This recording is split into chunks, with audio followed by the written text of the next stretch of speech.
Okay, we are live skis. Laura was wrong, but Nice again, haircut, bro. thank you, thank you. I predict 8:32 on the nose. We're getting earlier Killed and it. earlier, bro. Killed it. I I was just telling you off air that my power actually went out here. And right now, I'm talking to you with our new generator working. So the whole crib is good. Yeah, the whole house is good. We got a Damn. generator put in, and the power went out. It was raining all day, and what happens is the ground gets soft sometimes, and there's trees that fall over and hits the line coming to our house. Mm-hmm. And it happens like all the time. Damn. And so the fact that it went down, like it's not storming now, and it went down. It just went down because it stormed a lot, and the ground got all soft, and then the trees fell. But like to have that bitch pop back on like that is like such a nice feeling. Like we wouldn't be able to do the podcast right now if I didn't have a generator. You know, Shout out to your generator because that's facts. That's so they can't like stabilize anything so that shit doesn't happen. Like can't kind of what falls constantly that it happens so often. So we live out in the sticks, right? Yeah. And the roads getting to our house, they're like the power lines are there. Then there's these big ass trees and this tiny ass road that's cut out of the middle of the trees. Mm-hmm. And so all it takes is enough rain to soften up the roots and one tree that like doesn't have a deep enough root system and it falls and hits the power line. Damn, and cut so that motherfucker down. but if you think about it, there's like thousands of those trees that if any of the thousands of trees fall down, the power goes out. You know what I'm saying? Facts. And so like that's what happens. And so we deal with power outages all the time. So we felt like, bro, we sort of need this even for what we do. Like we need a generator. And now look, it's like literally coming in handy right now. Yeah.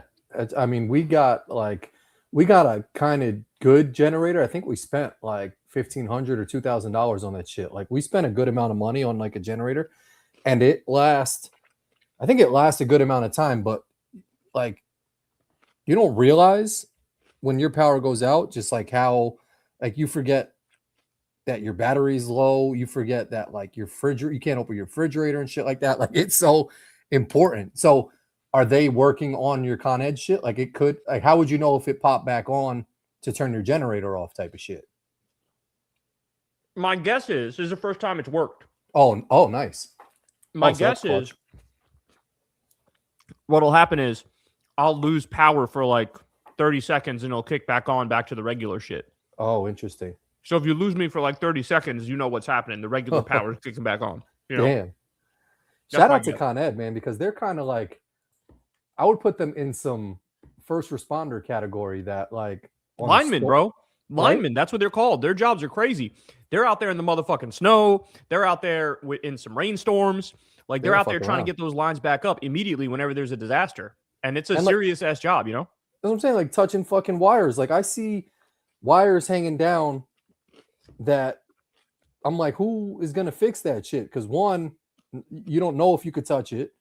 If you touch it, like you're gonna die.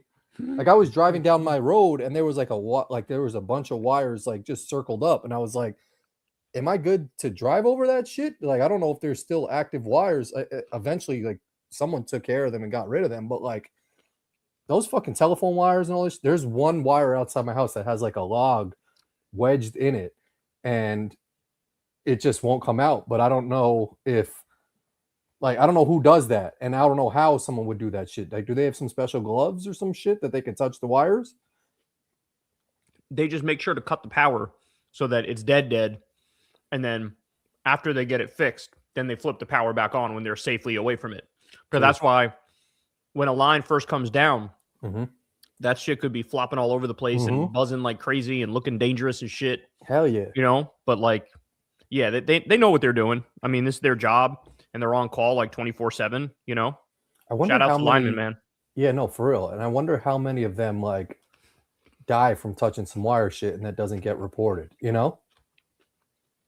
I feel like that would be a common death of like a Con Ed guy, like going up to some wire and not knowing how active the shit is. All right, let's look it up. How many linemen die a year? An average of about 26 to 42 power linemen die on the job each year in the United States, translating to roughly 21 to 42 fatalities per 100,000 workers. So 42 out of 100,000, it said? 21 to 42 out of 100,000. So they say the main dangers, like you're saying, are high voltage power, working closely with live wires carrying thousands of volts, falls, working high up on utility poles and transmission towers, and bad weather, restoring power during severe storms, ice, and hurricanes. So that's crazy, bro.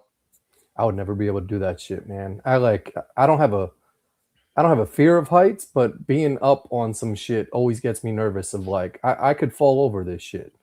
I hear about like people that go on cruises and like fall over the rail of their cruise. Anytime there's like if that happens, you're done. It's over. In Chicago, they have a shit where you could step out in the building and like stand over, like you're standing over like kind of just the air, but the glass is like secure. Mm-hmm. But even that shit, I'm like, if this shit breaks, it's a rap skis. I was on the 10th floor for some shit the other day, and I was like, I don't like this shit. Yeah. Being high, yeah, I mean, I don't know. Yeah, being high up scares the shit out of me. I kind of used to like rock climbing. You ever go rock climbing? No. Rock climbing is kind of dope because like you feel secure. Like you have like this like little diaper shit on that kind of keeps you safe, that you could jump off the wall and feel good. So rock climbing's always been good, but I don't know. I don't like being too high up. Even on like a mountain, I know I'm like married to Molly and shit, but I'm like, all it takes is for her to just push me off this bitch and like I'm done. So all it takes Molly's is like one slip. it. Yeah, like going hiking, all it takes is like one slip and it's over for anybody. Like I don't know. I don't like doing anything that risks my life. Yeah. That shit could happen. We were like going, we went for a walk around the neighborhood. And first off, I don't know if people just walk faster than some people, but like Molly was walking. I was walking at a regular speed and she was like walking. She was like, I don't know, fucking 40 yards in front of me. And I was like, are you walking at a faster pace? Because I feel like I'm walking fast and I just can't keep up with you. And then she was like, no, I'm just walking regular. So I don't know. So I guess some people walk faster than other people. And then on the other thing, like Nix and Scotty were riding their bikes. And I was like watching them because they were behind me. And I was like, all it takes is for them to like fucking swerve one time and then a car hits them. And then like their life is just done. You know, when people talk about intrusive thoughts, an intrusive thought I get from time to time is I'm driving down the road and people are coming from the other direction. And I think like that person could just swerve into me and kill me right now. Yeah. That's one that pops in my head from time to time. Like every person that passes you on the street going like 40 miles an hour or faster. All it takes is one little shit. You're literally trusting them with your life. Because all I got to do is drop their cell phone and go to pick that bitch up and swerve a little bit. And then that's it. We're both dead. You know? Yep. It's a crazy thought. No, I feel like I'm super tapped in on the road. I'm like super aware. You've talked about falling asleep behind the wheel before, bro. I knew you were gonna say that.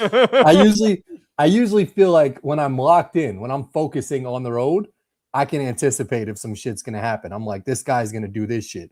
The shit that gets me tight is when like people just stop short on some shit, or like they'll stop to make their turn, or they'll make a wide ass turn. Or they start to get in front of you off a side road when you're driving down the main street and you got to jam your brakes. Yep. Fuck that. That shit gets me tight. There's a lot of shit people do on the road that fucking gets me mad lately, but like I try to keep my cool because I don't know I was just talking to like a couple police officers about like having guns, and they were like, yeah, like it's just common for them to have a gun. And I was like, I've never shot a gun. I've never touched a gun. I don't have any desire to ever have that shit.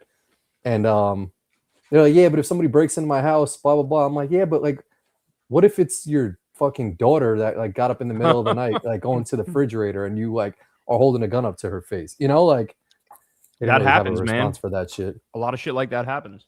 I know. Where people get shot. Some accidental shit. I got my Pokemon cards back. Oh shit! So this is a grade. You can't really see it with this light, but that's a nice ass Charizard.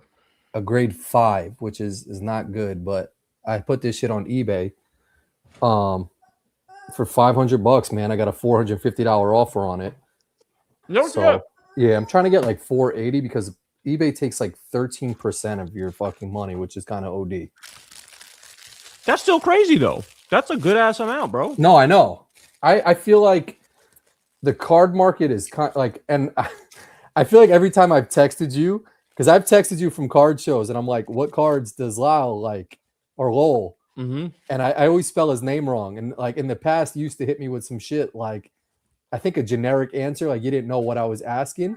And then like the other time, or the most recent time, I was like, no, your son, like what cards is he like? And you hit me with actual players. But like they have some good cards for not that expensive. And I was gonna get a bunch and send them to you, but like I felt like you didn't know what the fuck I was asking you. No, Like, you look at asked this about shit. jerseys. Oh shit, Isn't that so dope? The OG that is dunk cool. from Yeah, last year's playoffs. yeah, that shit is fire. Where'd you find all these cards? Just Oh, card nice. shows, like So these you went ones to a aren't card worth show that by much. you? Yeah, I You went went to a to card show by you? a bunch. They have like a lot of card shows now.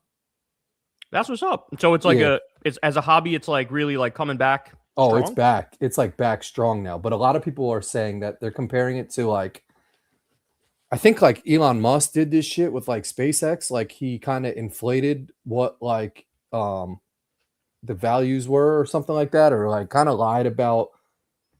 He lied about some shit, so people thought that like things were worth a lot more money, so they were like he does invest in shit it. like that all the time. Yeah. Yeah. And that's kind of what's happening with cards. Like someone will say like a Tom Brady rookie card signed is worth like $70,000 or something like that, but no one is actually paying that money. Just so like the interest really builds in the card market, and then eventually it like bursts, and someone who does pay that amount of money for that just gets stuck with that card, you know? Yeah, it's all speculative. Speculative type of shit. Yeah. And I feel like that happened a lot with like Elon Musk doing that shit. It happened a lot with like with a lot of the crypto shit. Oh yeah, the NFTs. Yeah, the NFT shit. You had fucking Justin Bieber thinking that, you know, his picture of a monkey like playing volleyball or some shit was worth like millions of dollars, and it's like, what are we doing here, bro? This is ridiculous. Yeah. So, I mean, but right now, so I have two of these shits. I have oh. Now they were fucking just went down a grade. It just got downgraded. So my bad if you guys hear Stinky playing with their toy. Yeah, it sounds like she's like having fun with herself back there. Oh, so you got two of them? Two of those shits, and I got a Japanese bitch in this shit. Oh shit, is that worth more or less? This one's worth more. No shit. And this one's a graded 8. So this one's a good one. What's the top shit? What's the top grade? 10. And a graded 10 Charizard, I shit you not, some have sold for like $30,000, if not more. No shit. Isn't that crazy? That's insane, bro. I still got Pokemon cards. I wonder what my shits are worth. If you have some shit, you should definitely look into it. This one's worth a lot. I do, and they've been encased for like decades. Yeah, bro. It's like, so this one, you see in the background, there's like crosses in the graveyard. This shit's worth like $600. No shit. Yeah. So you're about to sell your whole shit? I'm gonna say, I think so, man. Because it's like, what the fuck am I gonna do with them? And like, you know, like I feel like the cards are at the hottest they are right now. Like, this is Michael Jordan, a piece of the Bulls floor and that shit. Oh shit! How much is that worth? This one's like $250. That's it for a Michael Jordan shit? This one's worth a little bit more because he's this is graded. This is a grade 7. But that's a piece of. You ever see the Michael Jordan game used trading card on the front of this card is a piece of memorabilia that was been certified to have been used in an NBA game. Oh shit! This shit isn't worth that much, but Kobe Bryant rookie card. Well, that's so dope. Apparently, LeBron's gonna live in New York and like take a helicopter to Philly. I heard about that, man. But is like his whole family gonna be with him or no? Probably not. I would guess that they stay in LA because his daughter like still is going to school and shit like that, you know? So he's gonna go there by himself? Probably. I mean, like, oh my god, the perception of LeBron as the like perfect family man might fucking go away this year, because if you're in New York City by yourself, like it's a rap skis. Don't try to front like you're being an angel, bro. That shit is not happening. You see the video of it was like Michael Porter Jr. trying to get into some club, and he had to go and put it like say his name at the front of the guest list shit. And Brunson gets out of a car and just walks right into the shit. The security guard was like, "How you doing, Jalen?" And then there was two brothers who play on the USA hockey team. Like one of the guys who scored like the game-winning shit. they couldn't get in. It's the funniest video. Like the security guard is straight dead in them. I forgot what the guys' names are, but all the people in the comments are like, "That's what you get for fucking like hanging out with Kash Patel and trying to like go to the White House and do all this shit." Like they're like these two corny white dudes, like wearing some khakis, like button-down shirt, and they're just straight getting deaded from getting in the club. Well, Brunson walks right in. Michael Porter Jr. had to like say his name at the thing, and then he eventually got in. But the best part of the video, you know who actually did a video on it that was pretty good? The guy who used to be at TYT, Rick Storm or some shit. Oh yeah, like yeah, that. Rick Strom. He does a Strom show. Yeah, yes. He did a good clip on that, and was shitting on those two guys, man. And it was just funny as fuck. Did you see Halliburton at his wedding had 50 Cent on stage and was singing "I Run New York"? And it's like, dog, listen, I know 2 years ago you beat us in the playoffs. I understand that, right? Like, credit to you for doing that shit. But, bitch, you don't have a ring, and New York now has a ring. Yeah. So, like, you sort of got to go to shut the fuck upsville for a little bit. Like, you think you're Trae Young did this too, where Trae Young. I saw that. Yeah, he's still holding on to like a second round playoff victory. Bro, he was playing the clip of him like hitting a game winner over us while in an Uber in New York or some shit. And it's like, dog, you can't talk. We have a chip now, and you have Dickie McGee's axe. Yeah. Like, they're just trying to get their one-up shit, and, like, you can't do it when we've been all the way, and you haven't even been close, bro. Yeah. I saw the Trae Young one, and everyone was just like, yo, give it up. And that's why I was mad at Knicks fans when they're still doing the fuck Trae Young shit, because I'm like, move on from that shit. Like, we cooked him already. Like, it's over now. Like, the new one is... Can't even be a rivalry when we're so far ahead, you know? Not even a rivalry, but the new one is Jalen Brunson at Donovan Mitchell's wedding. Did you see I this saw one? the GIF, the meme. All the ones where he's just like, yeah. That one's amazing. But like, I didn't know they were boys like that. Did you? I mean, I think like just the whole NBA family, they're all, they're all like plugged in with each other and tapped in, like. But they were never on the same team with each other. They've always been like played against each other in the playoffs, Yeah, Mitchell like lives in Westchester, so like I think like maybe they just know each other from like New York type of shit. But like, yeah, I mean it's weird when you see like some people at their like other people's shit, and you're like, oh wow, I didn't even realize that they were friends like that. Yeah, I didn't know that Donovan Mitchell lives in Westchester. I thought he lived in Cleveland because he'd been there for a hot minute. Well, no, yeah, he probably has a house in Cleveland, but he has a house in Westchester too because he's from Rye. Oh no shit. Yeah, he went to Rye Country Day for school or something. Like he played basketball there. Oh shit. His dad was like on the Mets, and he grew up in Westchester. I think he still has. I'm like 98% sure he still has his house in Westchester. No shit. Yeah, I don't think I knew that about Donovan Mitchell. Yeah. Who would you have perform at your wedding? Like, if you can get any musician, you would have like Chris Brown, Usher at your shit. No, probably Genuine. Oh, that would be a banger. Because he's got bangers, and you can get him at a discount too. Because he'd be like, so true. I'll do that shit for half price, bro. Like, I'm debating getting tickets to fucking Chris Brown, Usher, man. It's it's like 5 days away, but apparently Chris Brown was going to go to jail. I mean, he's been in court 80 trillion times, and like, I know.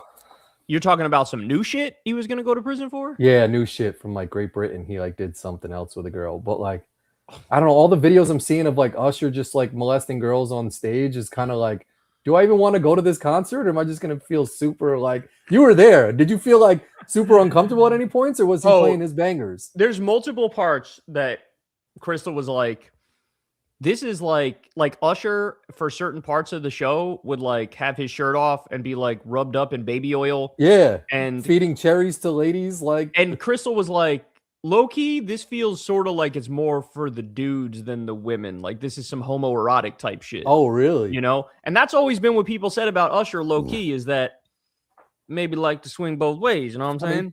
I wouldn't doubt it. I mean, I've said this about every celebrity in the past. I feel like you get to a point where you've slept with so many women, you're like, let me try men. Like, like that's on some Usher shit. Like, not Usher, P. Diddy. It's like you literally could have any girl in the world. You've had every girl in the world, and you're like, let me see what like being gay is about. Diddy's got that tiny meat. Did you hear about that? I think so. Yeah, this shit went mega viral on Twitter. One of his freak off videos leaked. And I didn't even want to see it, but that shit popped up like badow right in my feed. Yeah. And so what Diddy would do is he would pay these like male porn stars to sleep with these women. And yeah, they got some big swanging ass dicks. And you saw like 50 Cent's ex-wife or something was the woman in the video. And you see Diddy like walking by in the background, and he would literally just like sit in a corner and watch them do shit. And like he was jacking his shit and just some tiny ass meat. You could barely see it, dog. It was microscopic. And then it doesn't help that the other dude in the video had a fucking baby arm swinging down there, you know? Oh my God. Yeah. Yeah. That's tough on his part. But like when you're that famous, like any girl's going to want to sleep with you, you know? He's such an abuser. Like everything he did, like how did he get away with all that for so long? Like all the shit he did was so fucked up. You know, that's what I don't get about like Chris Brown is like he beats like a woman every time he's with them, and then there's still women out there like I don't care. You're telling me he beat another woman in I Britain? think he's got some new shit. No shit. So here's what I saw. I saw he did some fucked up shit where his cleaning lady came over and he left his dog out, and his dog like mauled the cleaning lady, and she was like lucky to survive, and then he like didn't even call 911 or some shit. And then she was like suing him in civil court for like money or whatever. I saw that shit. That shit is fucked up enough.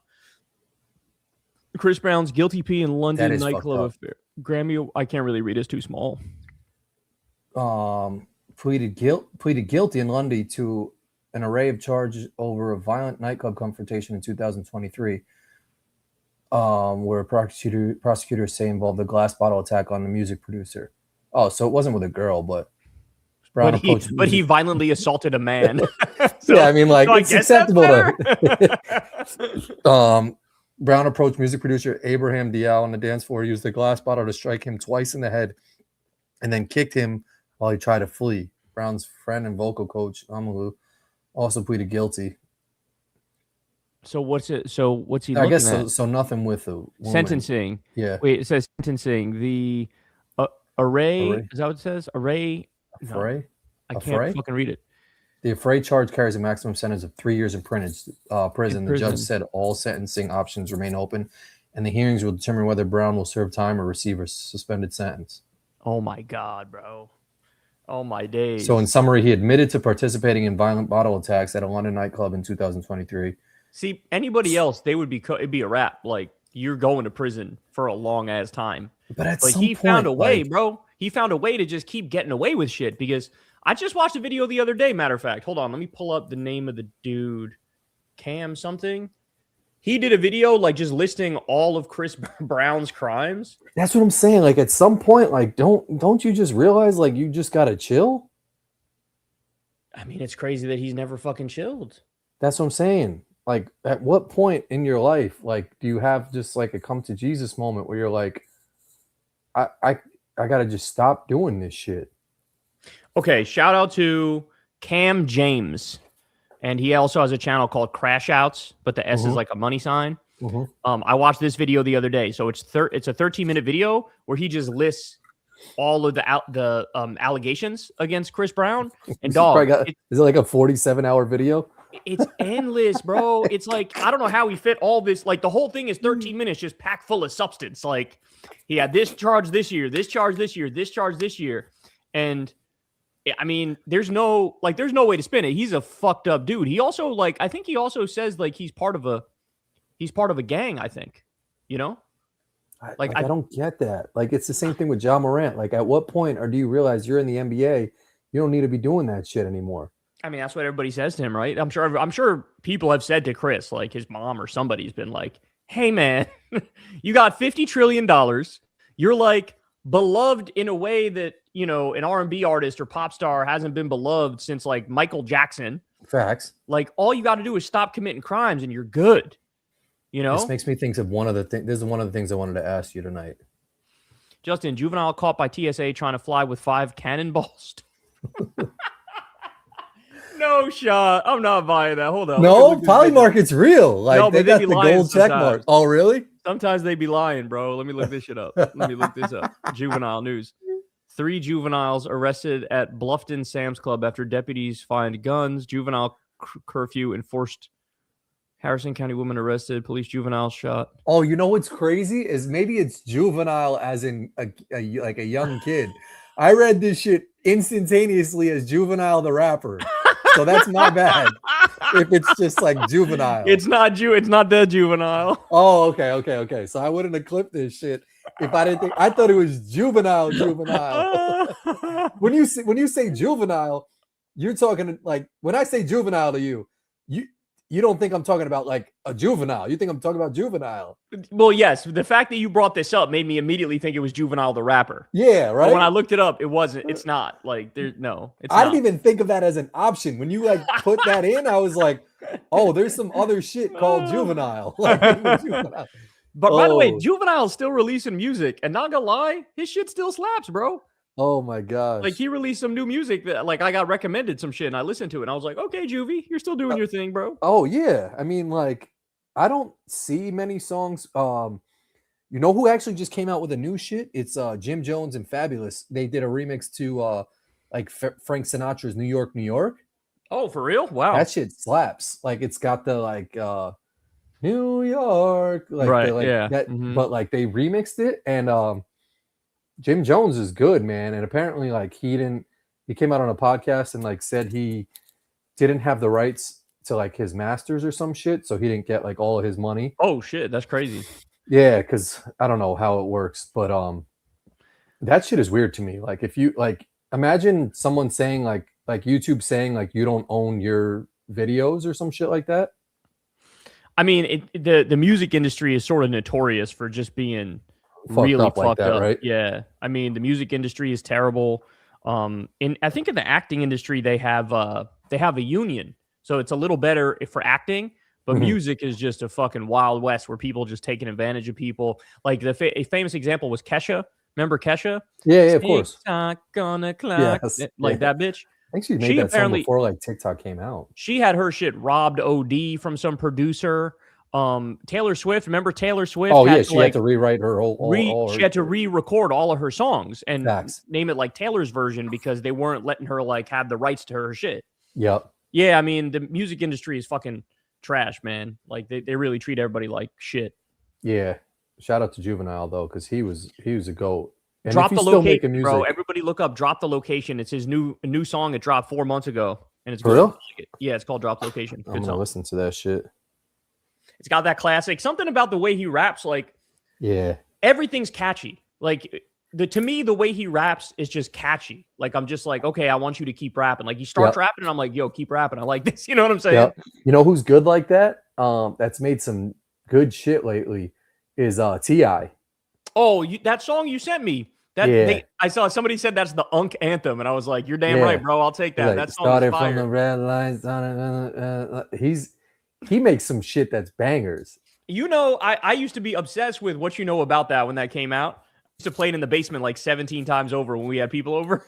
T.I.'s like a mad smart guy, man. Like I saw a video of his son got like arrested, and the video leaked or whatever like that, and his son called T.I. on the phone. He was calling his dad.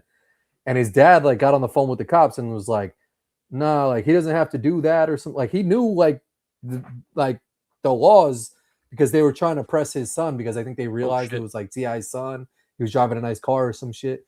And I'm always impressed when people kind of know the law and are pushing back on the cops. But then also I see some videos where I'm like, just listen to what the cop is saying, like, and maybe you'll get out of this shit. But like, it's easier for a white person to say that shit than like a minority. Well, not only that, but to me, that notion was like destroyed in my mind permanently when there was a video of, I don't remember the dude's name. People could put it in chat if they remember. But there's a video of a dude being told to put his hands up. He's on his knees with his hands up, and he got lit the fuck up and murdered by a cop. Oh, was it that craziest old school, videos like, I've ever seen? Amadou No, Diallo? it wasn't Amadou Diallo. There wasn't video of Amadou Diallo shit, but there was, I don't know the person. Or Rodney King? No, it wasn't Rodney King. Rodney King got his ass beat by like a group of gangster cops, but it wasn't Rodney King. There's another guy, I think his name was Walter something, I want to say. Daniel Shaver. Is that it? That's it. I think that's it. Yeah, a lot of people saying Daniel Shaver. There was also another guy and I remember covering the story where I think his name was Walter, but I'm not 100% sure. He was running away from the cop, and the cop gradually took his gun out and just shot bro in the back and murdered him on camera. And this was a rare instance where the cop actually ended up getting locked up too. Good. Like he got found guilty. But as soon as I saw that, I was just like, yeah, a lot of like these are people who were like bullied in school or whatever. And so they grow up and they're filled with hatred and anger and they just want to take it out on people. And so like looking for trouble in the same way that the people in ICE are looking for trouble. You know what I'm saying? Yeah. But I mean, so what do you say to the people that like, because I'll see some videos of people that are still like kind of not like listening to the cop, and it's almost like you kind of still got to listen to the cop, you know, like if they ask for ID and people are like, oh, I don't have to show you my ID. Well, it sort of depends on the context, right? Yeah, like, true. Because there's a lot of instances where people are well within their rights to, Facts. I'm not going to do this, I'm not going to do this. And the cop, that just makes the cop be like, oh, now I'm going to fucking end your shit. Like I'm going to arrest you or whatever the fuck. So it depends on the context of the situation. I mean, if I get pulled over and the cop's being like kind of nice to me or whatever, like I'll be a mirror. Whatever you give me, I'll give you back. You know what I'm saying? Yeah. But I think for people of color in particular, it's a much more precarious position because throughout their history, it's been like they know the cop is sort of out to get them because of who they are. And there's so much data that indicates that like they're going to be harsher on you. You know what I'm saying? Like it's a cheat code in America. If you're a white guy and you have on a suit and tie, that's a cheat code. Yeah. Because instantly everybody just grants you like authority and they act like, oh, well, like if a cop pulls me over and I'm wearing a suit and tie, they're going to be like, maybe he's important. Like maybe he's, you know what I'm saying? Like maybe he's in the government. Maybe he knows this person. So, you know, they back off, but like people of color are not granted that. They're not granted 100%. Full humanity. You know what I'm saying? Yeah. No, I've seen tons of those videos where like minorities driving like a nice ass car and right away the cop's like, oh, what do you do? You know, like it's right. Like, oh, drug dealer. Like that's why can't I just have some shit? Yeah.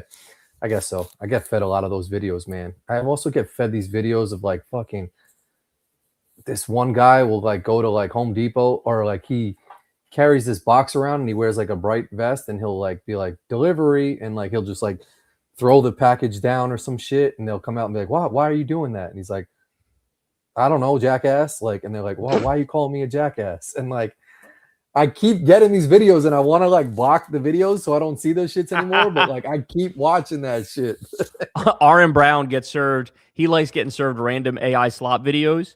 And so he used to get served. Did you see these videos where it's like, it'll be AI video and a person will like fall onto like a glass bridge and then the bridge will break and everybody falls into like a river that's 200 feet below. You haven't seen these shits? No. They do it with like a dude. There's like a glass, you know, the glass pools on the top of apartments. Like a fat dude will just like fall into the shit and it'll like overflow and people will fall out and fall down a skyscraper. Or the ones he just started getting, he was talking about this today, is there's now all these AI videos that are like special effects crews that are like trying to make it look like a tsunami is hitting a city.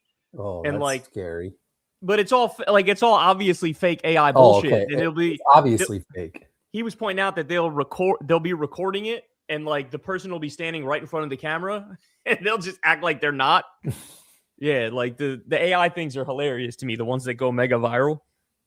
I mean, it's crazy to me that like I got a friend who's trying to start a YouTube channel and he's like, yeah, I'm gonna just like AI like under a minute videos of like important information on cities, like every city. I'm gonna just put like under a minute shit. And he was like, there's gonna be AI videos, and I was like, okay, but like the fact that like there's AI videos on YouTube that could just make money too is kind of like wild. I think at some point they're gonna have to crack down. I don't think they can just let it rock because it's getting to the point where it's a real problem now.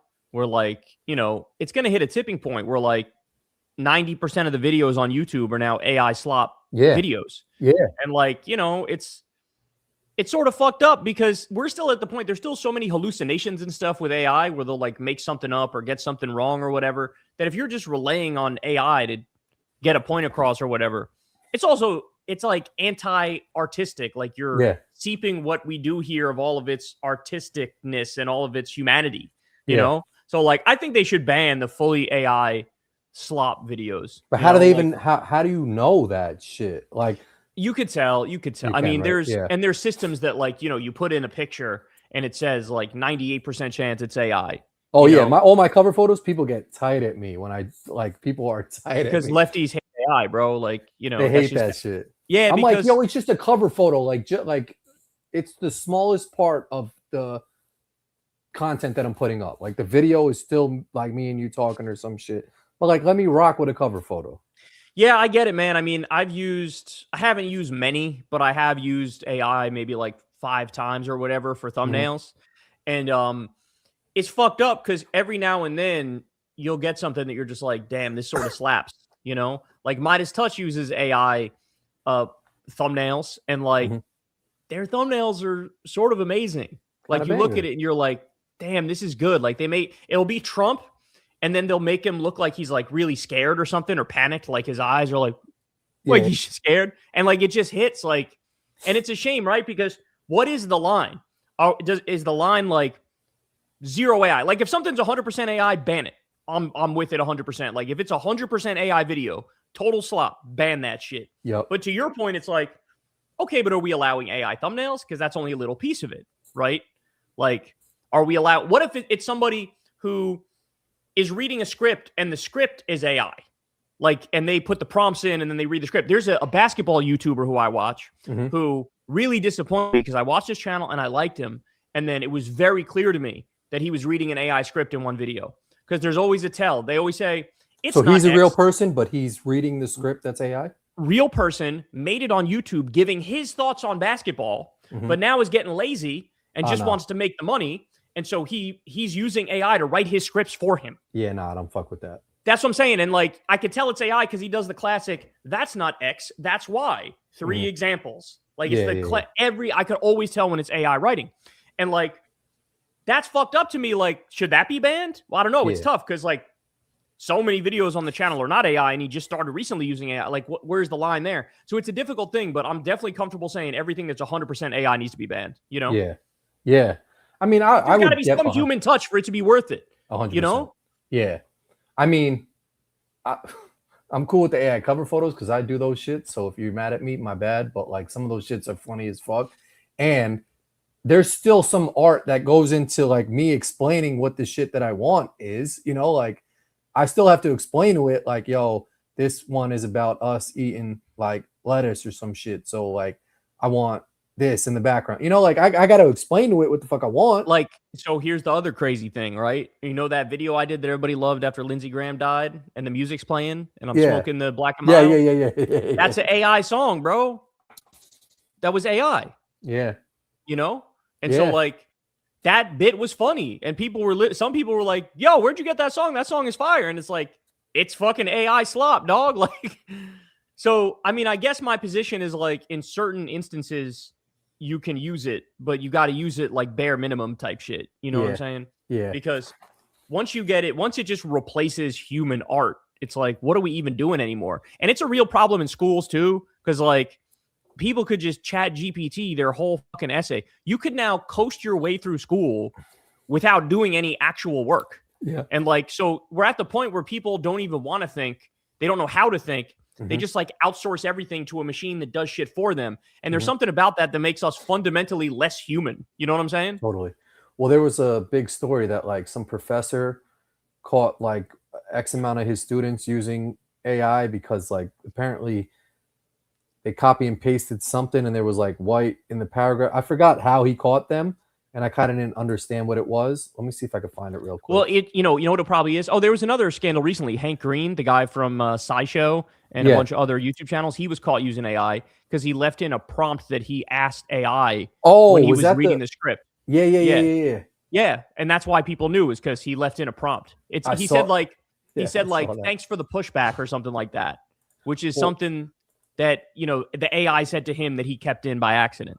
Wasn't there like like some, I don't know if it was a politician in Canada or some shit that he was reading a speech and it had an AI prompt in it? Probably. I mean, this shit's happening everywhere now. I'm very happy that the way I do my show, I could never use AI because I don't do anything that's scripted. And so like it's all from the hip.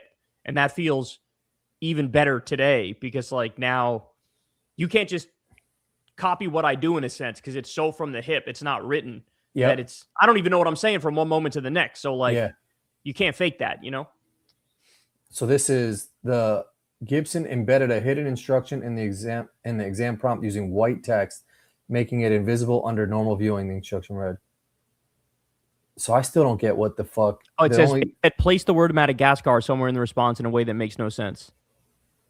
This was only visible if the prompt was copied and pasted into an AI chatbot. Students who did so would get the instruction, and if they submitted the AI's output without proofreading, would include the nonsensical Madagascar reference. Oh, it worked. So Madagascar. So he trapped them. He trapped them. He trapped them. You'd only see the Madagascar shit if you used AI, and he trapped them. And how many students did it? Was it all of them? Did all of them get caught? 90% of the students failed that portion of the exam. Only 2 students appealed, and only 1 had her grade restored after explaining she used dark mode to see the hidden text. Crazy. Bro. I would have definitely been caught back in the day using that shit. 100%. But I was smart enough to always go back and like read my shit. I was that person that would like, what was it? Spark Notes. I would like copy that shit, but then I would take words out. So like if they were reading it, like it'd be missing probably the main word.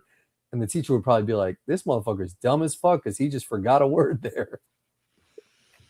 I mean, I don't know, man. It's sad. It's sad.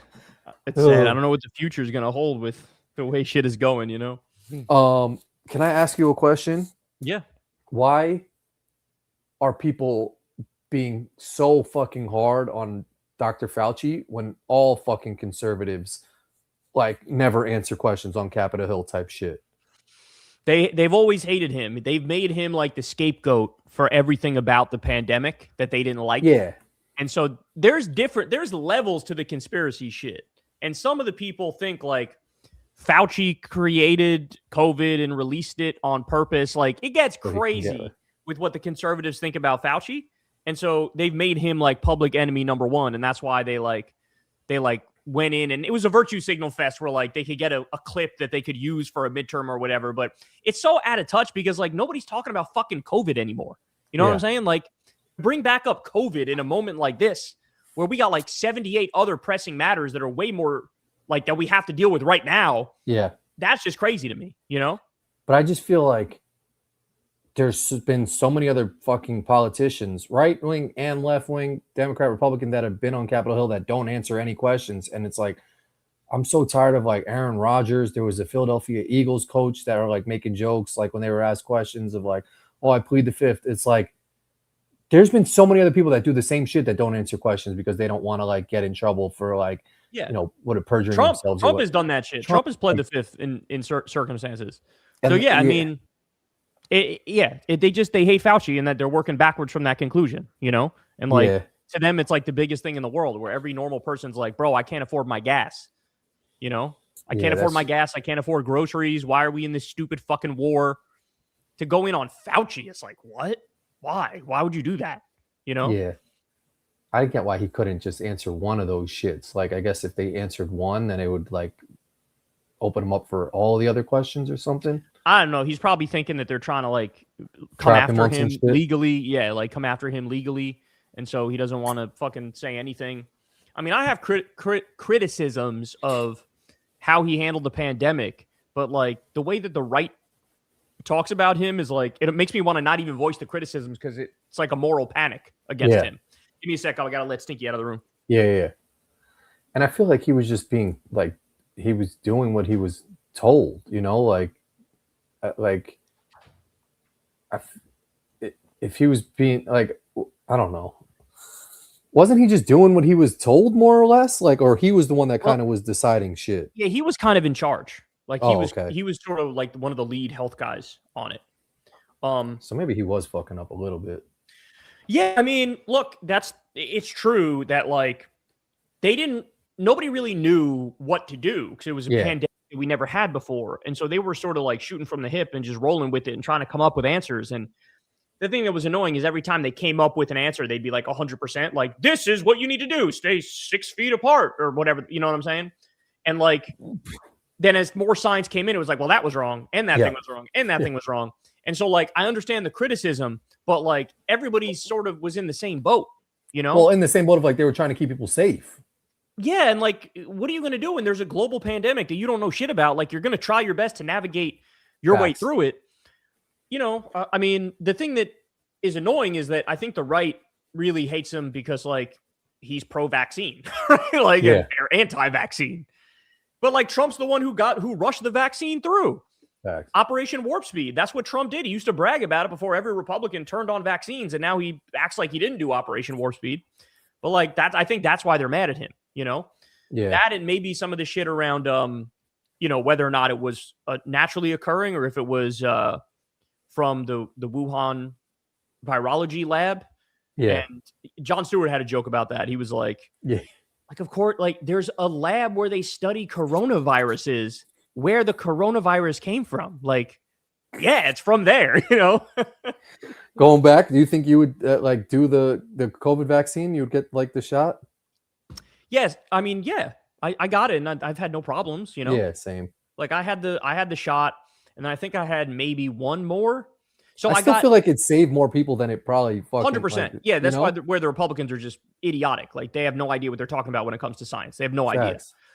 So I got the Johnson & Johnson shit was the first one I got, which was the one-shot one. Remember that? Yeah. You don't need two? Yep. So the Pfizer and the Moderna were 2 shots. The Johnson & Johnson was 1 shot in that bitch. Yep. And it wasn't mRNA. The shot I got was not the mRNA one. And so I got that shit. And then I believe like whatever, a year later, whatever, I got a booster that I think was Moderna. And then that was, I didn't do any more after that. But like, I had no problems with it, and everybody I know got vaccinated, bro. In fact, I remember. So I got the vaccine, and then soon after, I was in public with somebody who had COVID, and I didn't get COVID, and so that made me feel like, damn, the vaccine sort of fucking blessed me, you know? Yeah, 100%.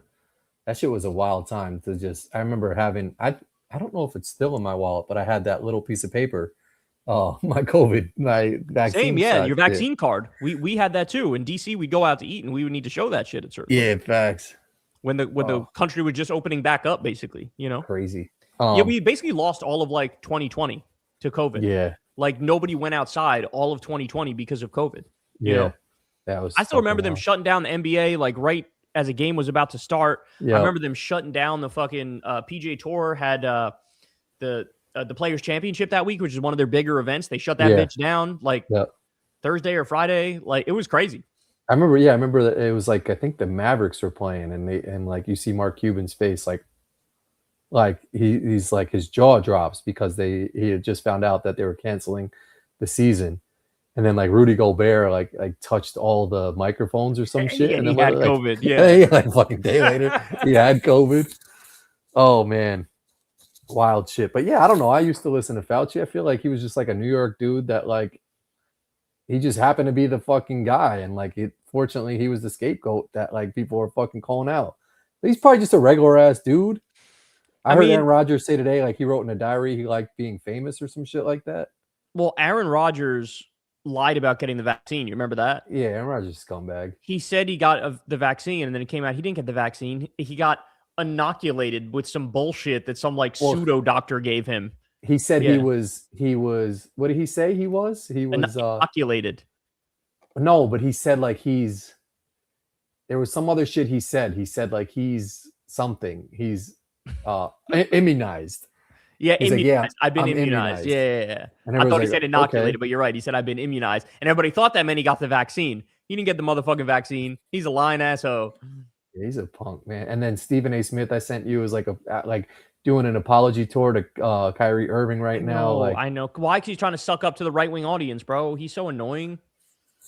It's all to grift to a right-wing audience. That's why he's doing it, you know? Because Kyrie didn't get the vaccine, and so he's apologizing because, like, maybe you were right. We still don't even know. Like, we still, you know, like, it's like, why are we doing these apology tours shits? Like, I don't know. This shit is fucking weird. All right, I got a couple more things for you. Curious your thoughts on this shit. Are you a s'mores guy? I mean, it's okay. It's cool. It's not like amazing, but it's cool. I've had s'mores from time to time. And if you're asking me which one I would want the most, probably I'm gonna go like B2 maybe. B2 or C1. B2. Yeah, I'm comfortable there. Yeah, that's how it's got to be. I don't like that fucking C3 is crazy where it's shit is on C3 is fire. insane crazy. Like my daughter Nix likes that one, and it's just like I think she just does that one because it's like she gets to be around fire for a second. But like, yeah, would you say C1 or B2? Yeah. Yeah, but I've never liked s'mores. Like I didn't know how s'mores became a thing. Yeah. Oh, interesting. I would prefer.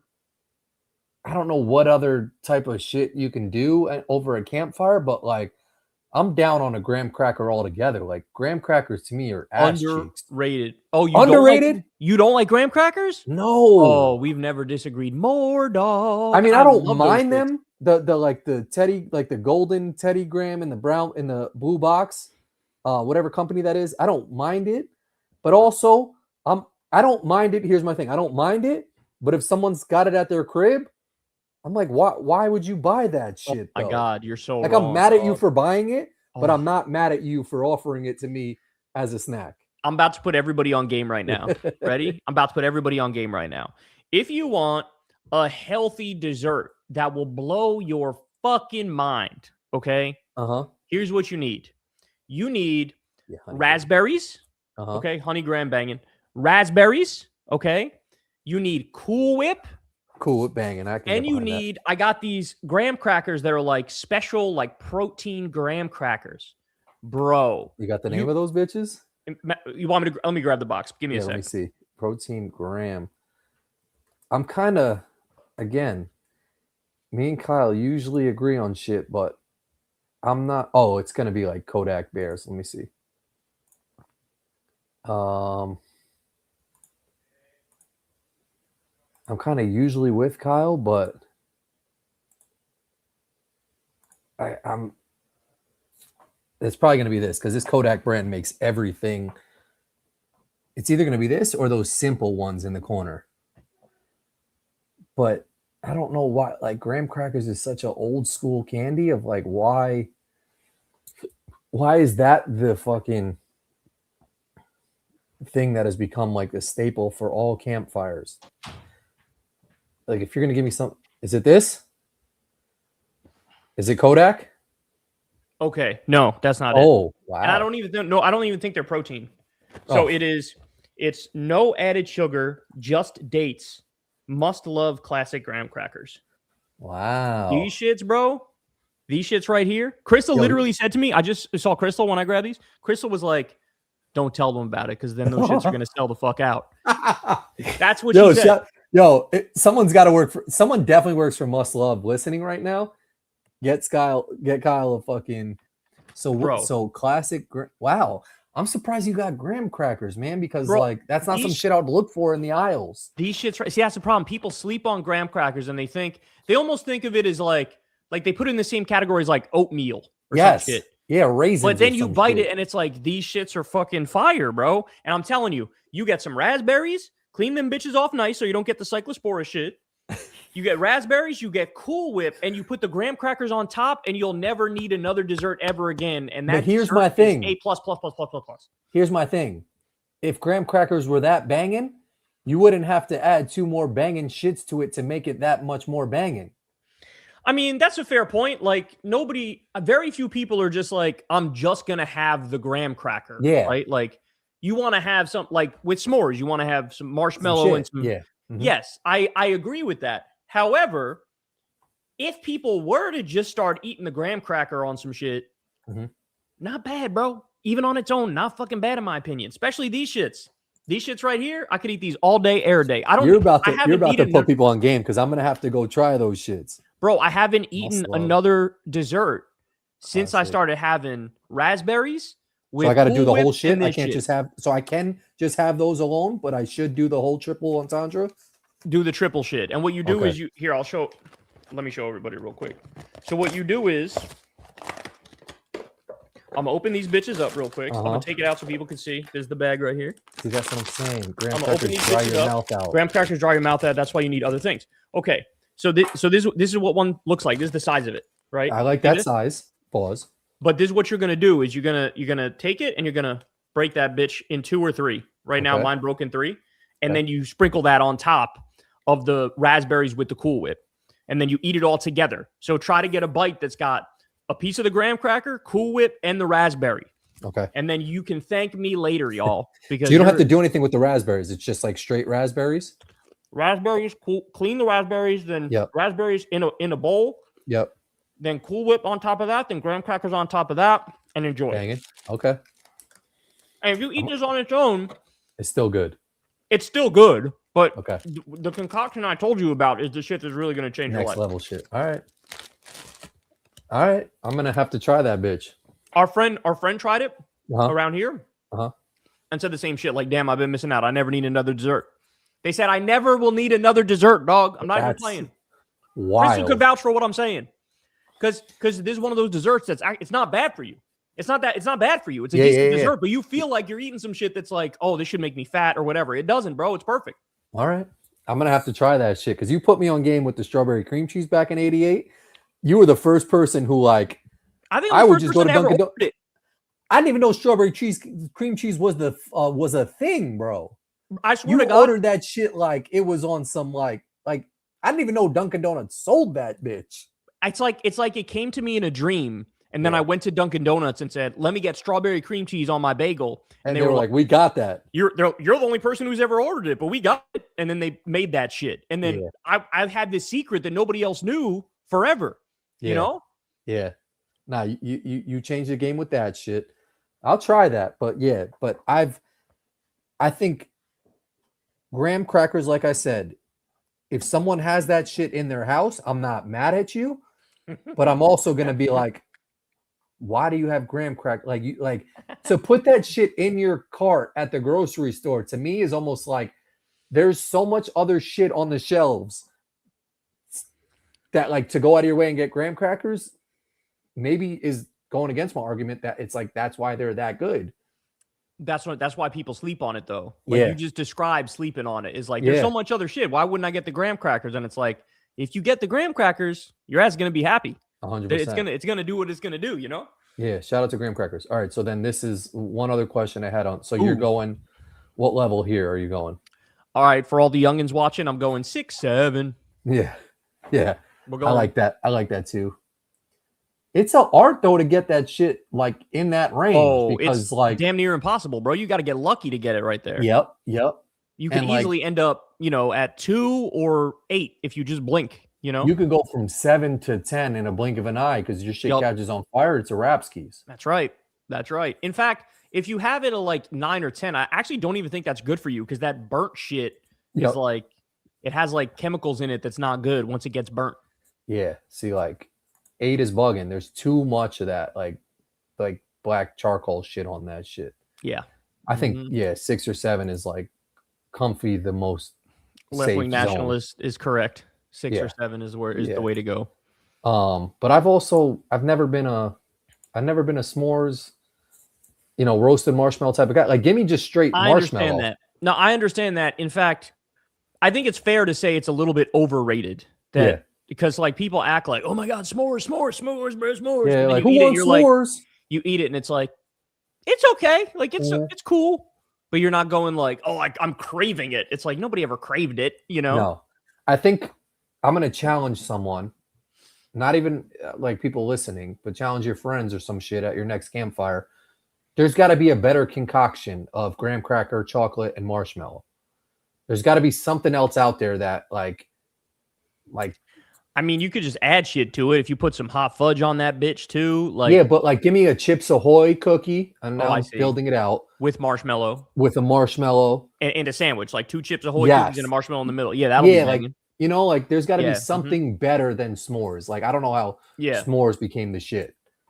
No, I think that's a fair point because there's so many different cookies like in the aisle at the grocery store that on their own are doing heavy lifting more than s'mores. Yes. And so if you just get one of those cookies and put it as a sandwich with a marshmallow, that can Reese's instead of chocolate.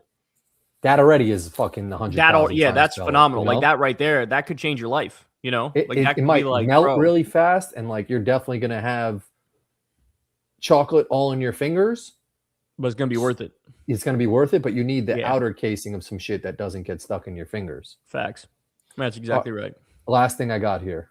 They're making a Clueless sequel. Oh shit.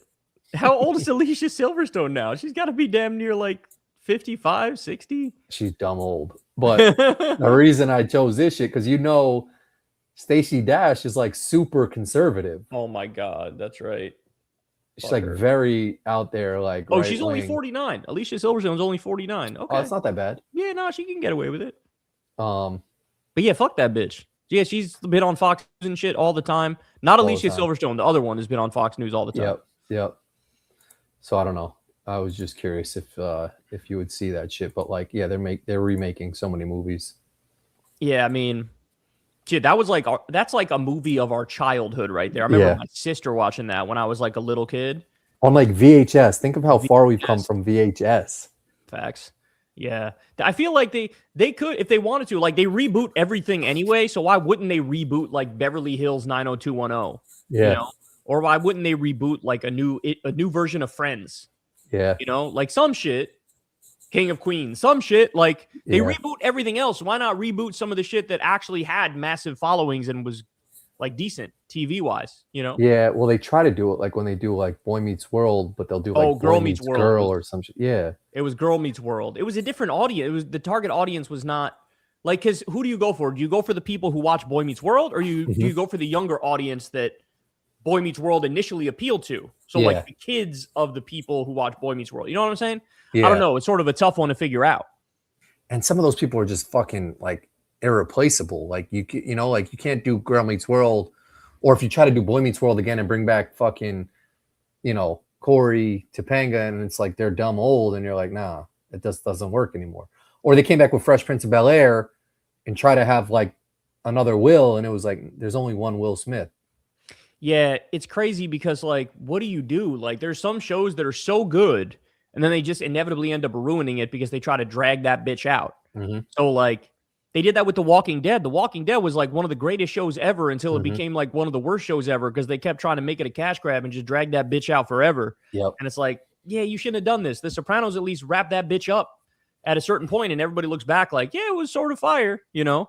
So it's hard, and the balancing act is hard.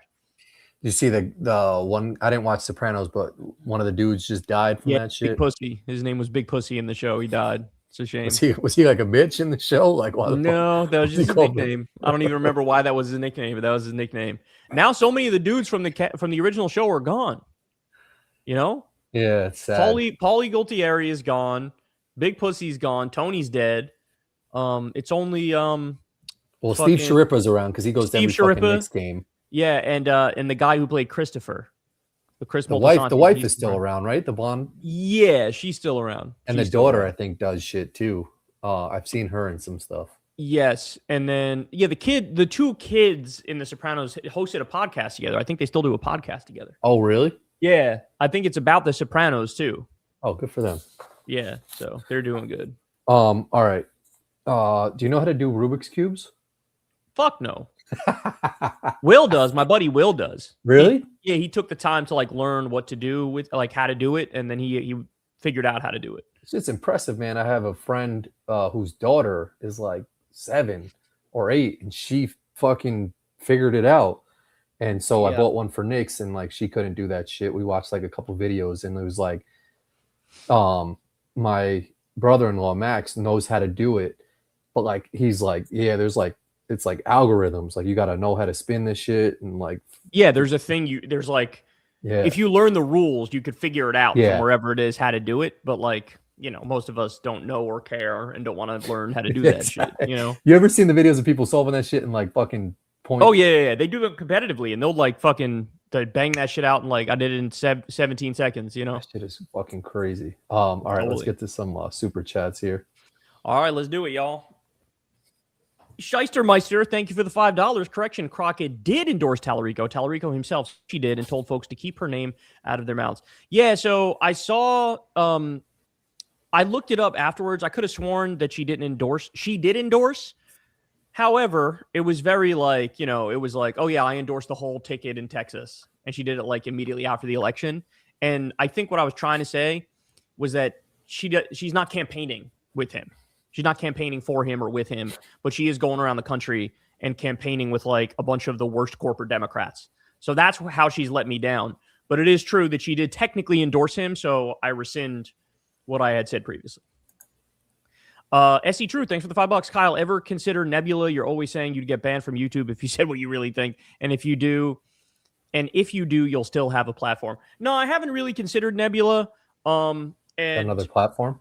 And like the things when I say those words, like, oh, I might get banned from YouTube if I say what I want to say here. In that moment, if I were to say the shit I was thinking, I'd probably get banned from any motherfucking platform. So it wouldn't just be YouTube. You know what I'm saying? Like I got to reel myself in because the worst side of me is winning the battle internally. Is Nebula another platform? Yeah, it's like a lefty streaming or video platform, I guess you call it. Yeah. Mm-hmm. Thanks, SC True. Time Bandit, thanks for the $10. On Key West, on the last episode, not only is Hawaii further south, but our territories are further south too. Puerto Rico, Virgin Islands, Guam, Northern Mariana Islands, American Samoa, etc. Yeah. Yeah, that's true. All those. I think I looked that shit up. I think for Key West, it's like the connected 48 states or some shit like that. Yeah, it's for like the contiguous, I think they call it the contiguous continental United States. Yeah, that's the lowest point there, not including the territories or Hawaii, because it's not part of the contiguous United States. Facts. Thank you, though, Time Bandit.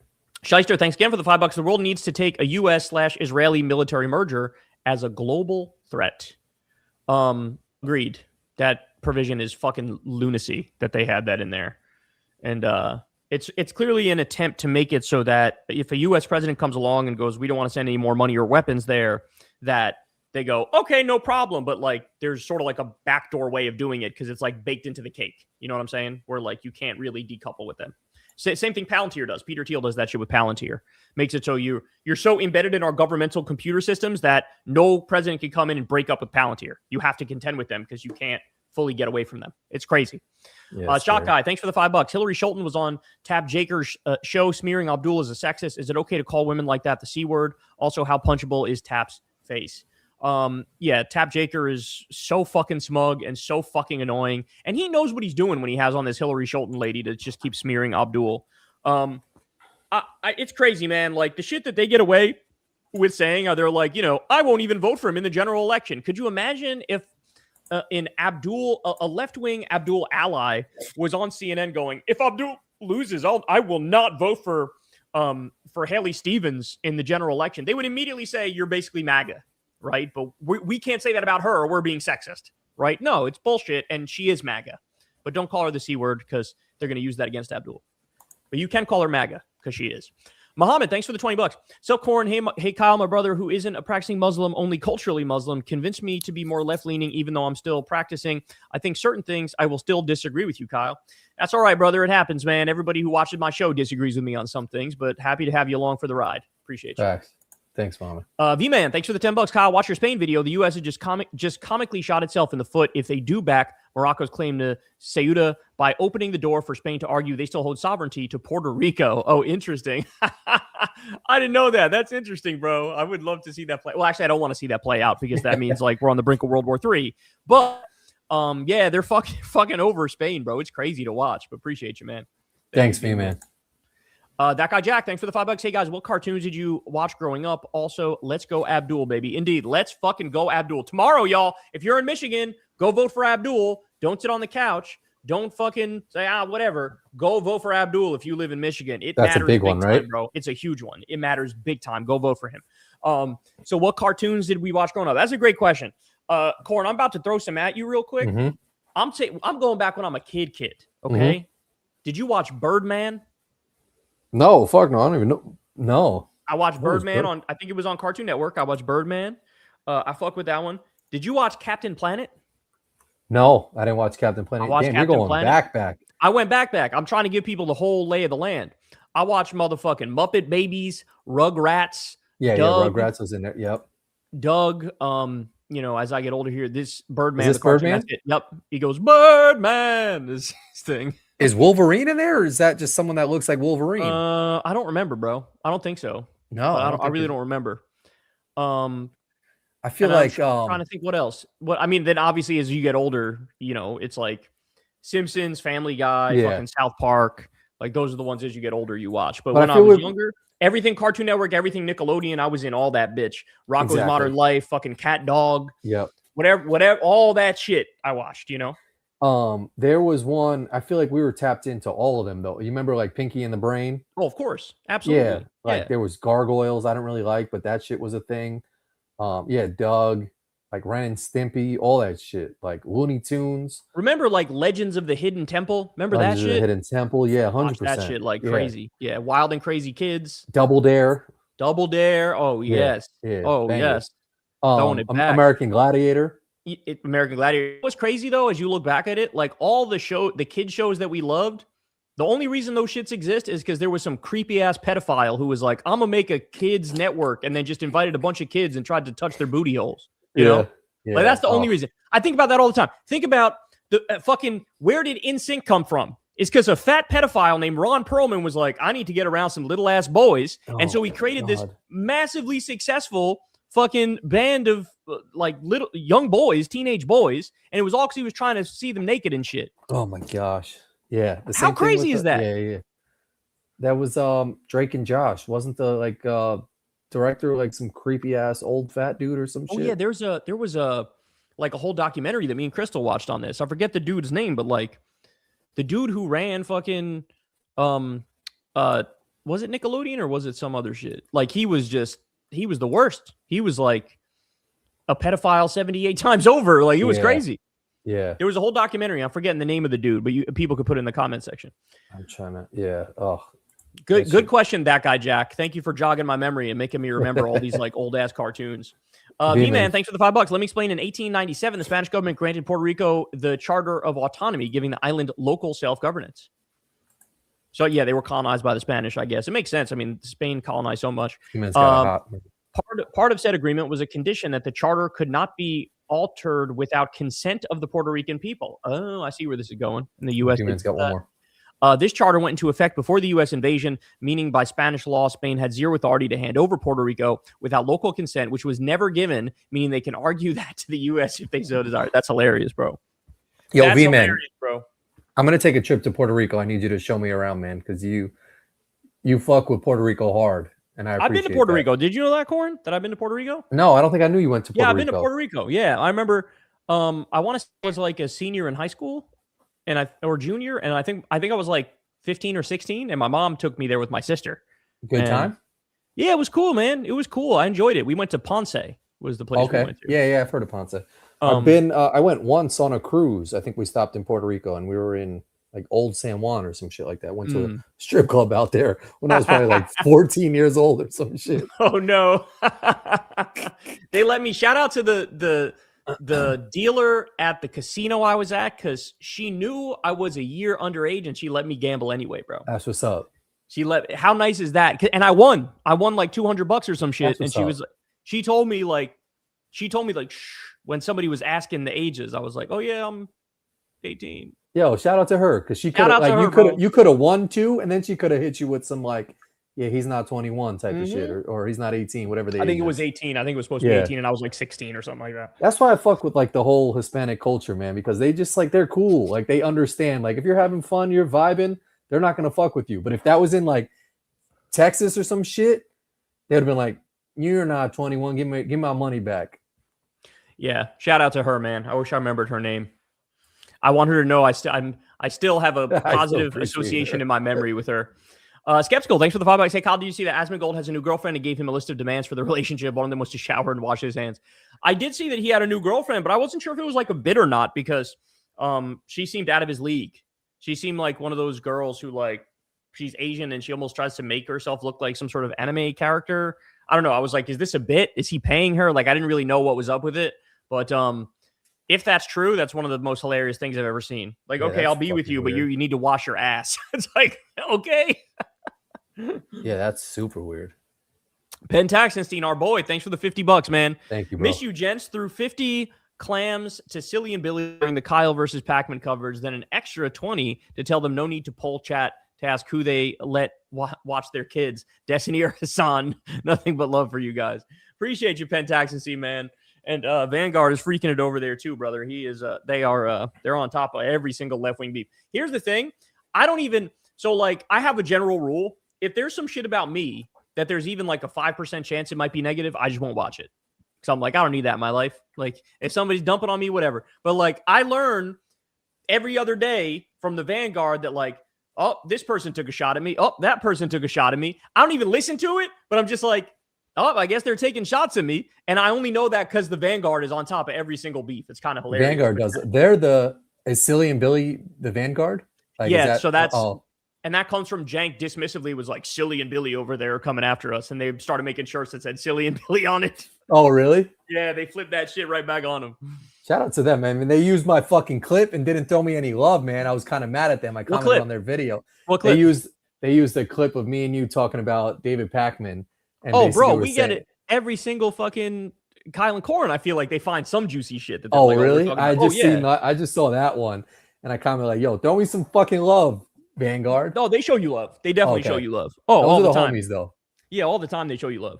And They're yeah, like it's funny because like we do this show and we think nothing of what we say, but then I'll say some shit and it'll lead to like 2 weeks of fighting with other people, and I'm like, bro, I'm just here answering questions. I'm not gonna front, bro. I've said this in the past. Like, you put Kyle Kulinski in any fucking title shit, and that shit goes crazy. So like, even their videos, like all their Kyle videos, go fucking bonkers. So like, just by them using your name, like they're getting love, you know, like, and like, so shout out to them because they do good content, but like you give them good content. So like, it's a fucking like win-win for both. Yeah, it's an ecosystem. Yeah, but they're real ones though. Them. Thank you, Pentaxenstein. You're the man, bro. Appreciate you, Pentax. You're the man. Rob Seshikim, I'll go with that. Thanks for the $100. Wow. Thank you. Bro. If there was justice in this world, Big Beautiful Bill would be the name of Trump's cellmate. And if my choice was Trump, Keg's Breath, Yahoo, and all the other war criminal motherfuckers would be shipped to Iran as an apology, and they could deal with them however they see fit. I fucking love that idea. Oh, I might steal that for the show, bro. I might steal that for the show. That's nice. So like, yeah, like as a token of our apology and appreciation for a peace agreement, it's like we will send you Trump and Netanyahu and Pete Keg's Breath, and then you guys can do whatever the fuck y'all want to do with them because these people are war criminals. It would be incredible. It would never fucking happen. But if in a world that made sense, that the next Democratic president would be like, we just arrested all three of them and they're being shipped right now to Tehran. And well, you said that shit of our appreciation and our apology for what we've done to you. You said that last week. It was like, what made it okay for us to just fucking kidnap Venezuela's like president? Right. Why can't another country just be like, yeah, we're going to kidnap Trump and keep him fucking hostage? Can't say shit. We started it. We started the motherfucking trend. If you get to kidnap world leaders, okay, bitch, it's on. People kidnap world leaders, you know? Yeah, that'd be a fun ass game. Who could kidnap the most world leaders? Oh, thank you though, Rob. That was very nice, man. Craigie Mack, thanks for the $50. Very kind. You guys are really making it rain on us here tonight. Appreciate you. Early. Kyle, from the hiker the other day, you mentioned can cost up to 10K, more like 50 to 100K, LOL. From the hiker the other day? I'm trying to think what he's talking about. The hiker. I'm not sure what that means. Do you know what that means, Cor? No, I don't know. Is that like Hassan Piker or some shit? No. But what did I say can cost up to 10K? I'm trying to think. What did I say could cost up to $10,000? I don't remember. I hate that I have to do it, but I actually carry SAR insurance through Garmin in case I need to hit the red button on my Garmin. What a time to be alive. Like, oh, he's talking maybe actually hiking because Garmin is some like fucking navigation shit. From the hiker the other day. I'm not sure. Maybe insurance or some shit. I genuinely don't remember what I said can cost up to 10K. So I have no idea what he's talking about. The helicopter flight? The impaled hiker? Oh, I remember now. Okay, yeah. Go back to it. Yeah. Hold on, let me find that shit. Okay, yeah. I know what he's talking about. Some dude got impaled. Some dude got impaled when he was hiking up a mountain, and he walked all the way down to avoid a helicopter. Oh, taking a medical helicopter because it would have cost a tremendous amount of money. And this person is saying it can cost like 50 to 100,000. No, I believe. Yeah, that makes sense. 10K sounds light for a fucking helicopter flight on the top of a mountain. And he says he carries SAR insurance through Garmin in case I need to hit the red button on my Garmin. Okay, so he's saying like he pays insurance, yeah, so that like if he needs a medical evacuation, it's covered. is what he's saying. Damn, son. Yeah, and in other countries, it's just like, if you get hurt and you're on a motherfucking mountain or something, it's like, we're just going to come get you, and we're not going to make you go bankrupt, you know? But here, everything's fucking fucked. And Bro, so I told you I like, broke my thumb. It was $4,800 for my surgery. That's crazy. And then $4,500 for my hospital stay. I was at the hospital for like 5 hours, if that. That's insane. And what did they even do to your thumb? They didn't perform fucking surgery. They didn't do shit. They didn't do I mean, like, they did the surgery on my thumb, but like, what's $5,000 to stay at the hospital for? What did they do to your thumb? Like, what did they do? Did they just go like and try to put it back in place? Well, they put pins back in the shit. They put pins in your thumb? They put pins in my thumb. And you were awake for that, bitch? No. They put me to sleep. Oh, they put you to sleep and they did it. Okay. But I don't get why my hospital bill is $5,000. I was in a bed for like 2 hours. They rolled me into the fucking room where they gave me the anesthesia, did my thumb, and then told me to leave. I asked for an extra pillow because like my head was like not propped enough. They charge you for that shit? She didn't even bring this shit. Oh my god. So like at least if they brought me another pillow, that could be like a $2,500 pillow. Oh my god, like, bro. It's $5,000 to go to the hospital for a couple hours? And that's why people go like, I'm not going to go. When I hurt my finger, I thought it may have been broken, but I thought it also might be a strain. I wasn't sure, or sprain, I guess I should say. And like, I didn't go because I'm like, what are they going to fucking do for me? They're not going to do anything for me. So I just sat there all fucking, 2 weeks with my shit like straight, and I taped it myself. Because like, what's the point? What's the point if you're going to get a big ass bill and they don't do much for you, you know? Justice for Corin, bring him his pillow. Facts. Everybody get Corin a pillow. Thank Wes you, Nelson, bro. Thanks for the $5. If the Dems fought against fascism like they do against DSA, then I think this country could take a step in the right direction. It's true, bro. The fangs are out for DSA, man. They're going all in. Wait until tomorrow. I'll cover for you guys the Bill Maher shit. Bill Maher segment. Oh my word. You're gonna have a field day with that shit. Man, he's lost it, right? He's lost. He said I would rather vote for Sarah Palin than a DSA Democrat. Damn. And it's like, oh my God, you are literally just a Republican now. Like, you're just giving Fox News talking points, bro. That's all this is. That shit is sad. I know. Skeptical, thanks for the $5. Hey, Kyle, again, do you know who Not So Erudite is? You should look her up and get her on KKF. She leans left, does political debates, very smart. All right, well, thank you. I will look into that. I don't know who that is, but I will look into that. Thank you, Skeptical. Thank you, Skeptical. Film Inspector, thanks for the $5. Is Mao Zedong, Vladimir Lenin, Pol Pot okay to idolize for a democratic socialist like myself? Or I would say no, but I also don't think Hassan really did that. I think they're sort of smearing him with that when he wore the Mao suit. I think he was just rage baiting. And I think the right fell for it, but liberals also sort of fell for it and took the bait, which was disappointing because I thought the liberals would know better. But the right melted down over it and thought it was like some, policy stance he was taking or just expressing agreement with everything Mao did. And I just don't think that that's true. I think he's just sort of rage baiting. And also I think those characters are all different. And it's one of those things where I don't think it's like when you talk about Hitler, some people be like, oh, the Autobahn was dope. Like he was able to make do good roads. Like some people will say that. And it's like, yeah, don't do that. Like we don't really need to have that conversation. But I do think it's different when it comes to the so-called left-wing extremists, even if there are genuine extremists, because there actually is like a track record of like lifting a tremendous number of people out of poverty, right? So like current day China has lifted millions of people, tens of millions of people out of poverty. But if you say that and don't do like the Communist Chinese Party fear-mongering, then people look at you like you're a psycho and look at you like you're insane. But in reality, it's just like this mental block that people have in the West that you're not allowed to say anything positive about any actual left-wing governments. And so I just sort of reject that whole notion. I don't think Hassan was like praising Mao or anything like that. And I do think there are nuanced things you could talk about when you look at, movements that otherwise may have been bad. They may have had elements that were positive that we can learn from. I think we can learn a lot from modern day China, for example, even though there are things I would hate, like certain authoritarian things that I think are beyond the pale. So I don't know. I just feel like he's rage baited a lot of people and everybody fell for it. And if you're left of center at all, you should know better. You should be, currently on the offense against the fascists, not like adding to the pylon. I don't think that's much to ask for in this moment, but apparently it seems like it is. Thank you, Film Inspector. Metalhead Matt, thanks for the $5. You can't, on the one hand, say it's not a war when only one side is fighting Gaza, then say Trump started 8 wars, Venezuela, Ecuador, Nigeria, Somalia. It's not a war when only one side is fighting.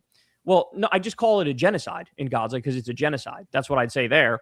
And Venezuela, Ecuador, Nigeria, and Somalia, I mean, it's just like illegal bombing raids from the U.S. I mean, I can call it a war for shorthand because I think if like China bombed Texas and we didn't fight back, I would still say China declared war on us, right? So like, I think it's fair to call that a war in the same way. They're not like ongoing hot wars with ground troops or anything like that. But what we did against Venezuela is an act of war. What we're doing in Ecuador, Nigeria, and Somalia, they're acts of war. So yeah, I'm perfectly comfortable saying that. With Gaza, I've always called it a genocide. I haven't really called it a war. In fact, I've criticized people who call it a war. So thanks, Matt. Metalhead Matt's always trying to do some gotcha shit, man. Metalhead Matt is always trying to do some gotcha shit.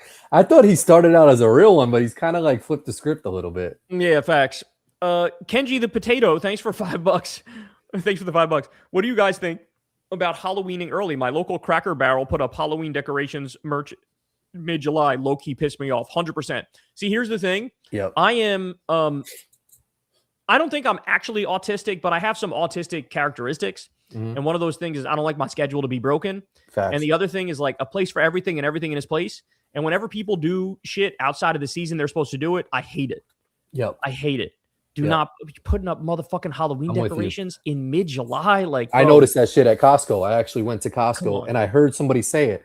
They're like, oh, they've got their Halloween stuff up already. And then I looked and I was just like, and I was like, they do have their Halloween. Like, I thought it was just one thing and they happened to fuck up, but it was like a whole section. And I was like, that's too early for Halloween stuff. Way too early, bro. Come on, man.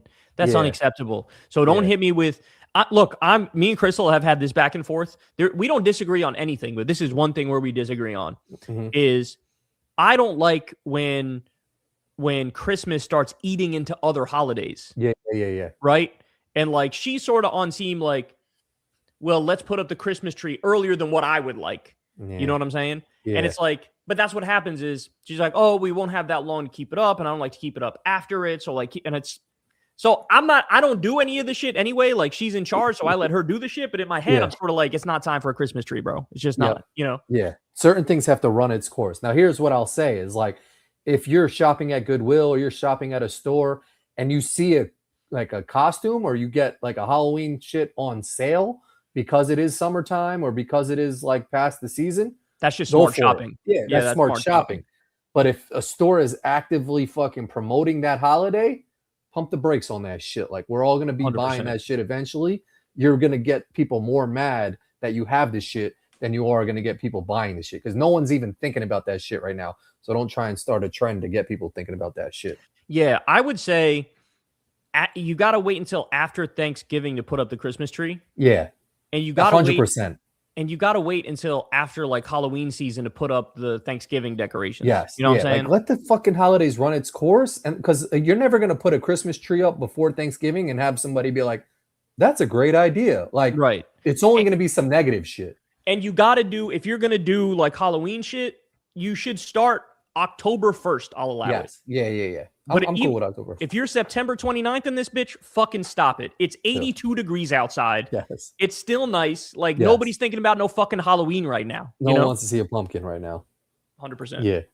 Cartoon, thanks for the $10. Thoughts on Sophie Cunningham comments on trans people in sports or liking posts from Riley Gaines leading her to be called MAGA Barbie, yet she is in the WNBA where 1/4 of the players are queer.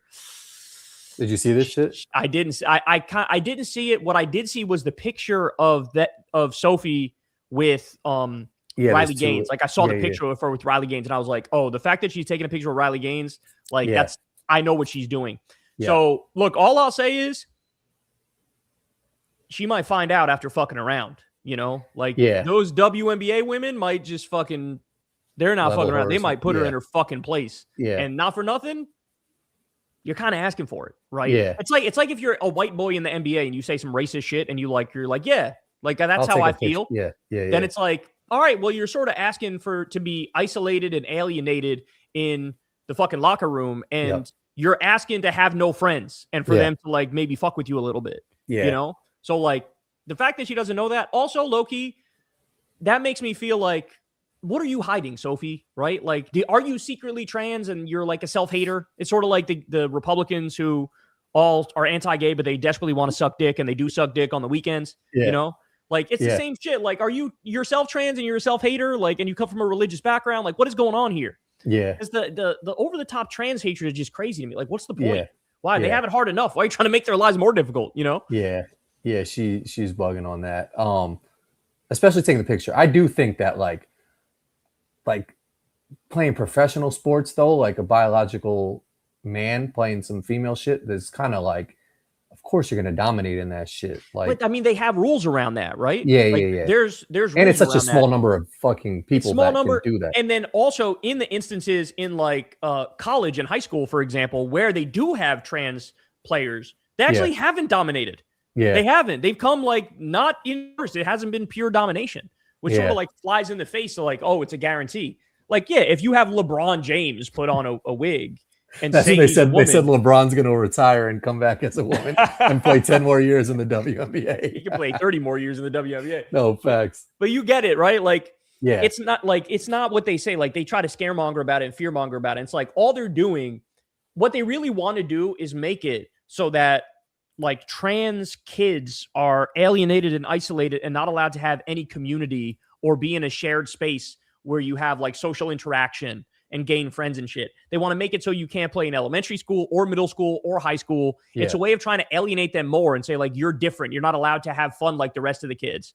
Like, the fact of the matter is, I know from living in a rural place, the boys and girls play co-ed sports until motherfucking high school over here because we don't have that many people here. And like, I can tell you firsthand that up until like fucking 7th grade, if anything, the girls are better at the sports than the boys because they're more fucking focused. And 100%. Like, they can focus on a task better than the boys who are fucking spacey as a motherfucker as a general rule. So like, yeah, it's all the same bullshit. It's all the same. Anti-trans panic is the same as like the anti-gay shit back in the day, you know? Yeah. Yeah, she's kind of like doing herself a disservice by trying to like fucking get behind that fucking argument. Darth Leftist, thanks for the $10. Hey, Kyle, did you see that Pisco, Hutch, Destiny, etc. did a debate about whether you and Crystal are more in the Dem Party tent than Liz Cheney? Destiny did a rant about you being scared to debate. I'm not scared to debate him. I don't like him. I don't respect him. Right? Like, there's a big difference there. Like, I don't like you. I don't respect you. I think he's a drama monger. Like, it's very obvious. Why does he always have some personal drama? And he treats his stream like it's some fucking trashy reality show from like 2005. Like, that's not what I do, bro. What I do is I cover the news and cover politics and talk about it and give information and give my opinion. I'm not into this for fucking weird blood sport shit. I'm not a 14-year-old boy anymore. So I don't like you. I don't respect you. I think you're weird. I think you got a lot of like strange cases around you. I think it's bizarre that there's always some new thing with some new accusation against you every day. I find it weird that you have a hate boner for Hassan that literally never fucking goes away. You would think like that would have died down eventually because, you know, Hassan had your breakup when you were friends like how long ago now? 6 years, 7 years, 8 years, something like that. But no, you still hold on to it. So, I mean, that's why I wouldn't do it. Like, it seems like a waste of time, a waste of energy. And let's stop pretending like there's literally any chance that he would concede on any of my points, right? Like, he's a fucking demagogue through and through. I have no doubt if he made a point that I thought was good, I'd be like, damn, that's a good point, bro. Like, I would actually stop and digest it and say, that's a good fucking point. I didn't consider it from that perspective. But if I made the most fucking ironclad point about literally any of my positions, I have no doubt he would not fucking accept it. He would not be like, hey, good point, bro.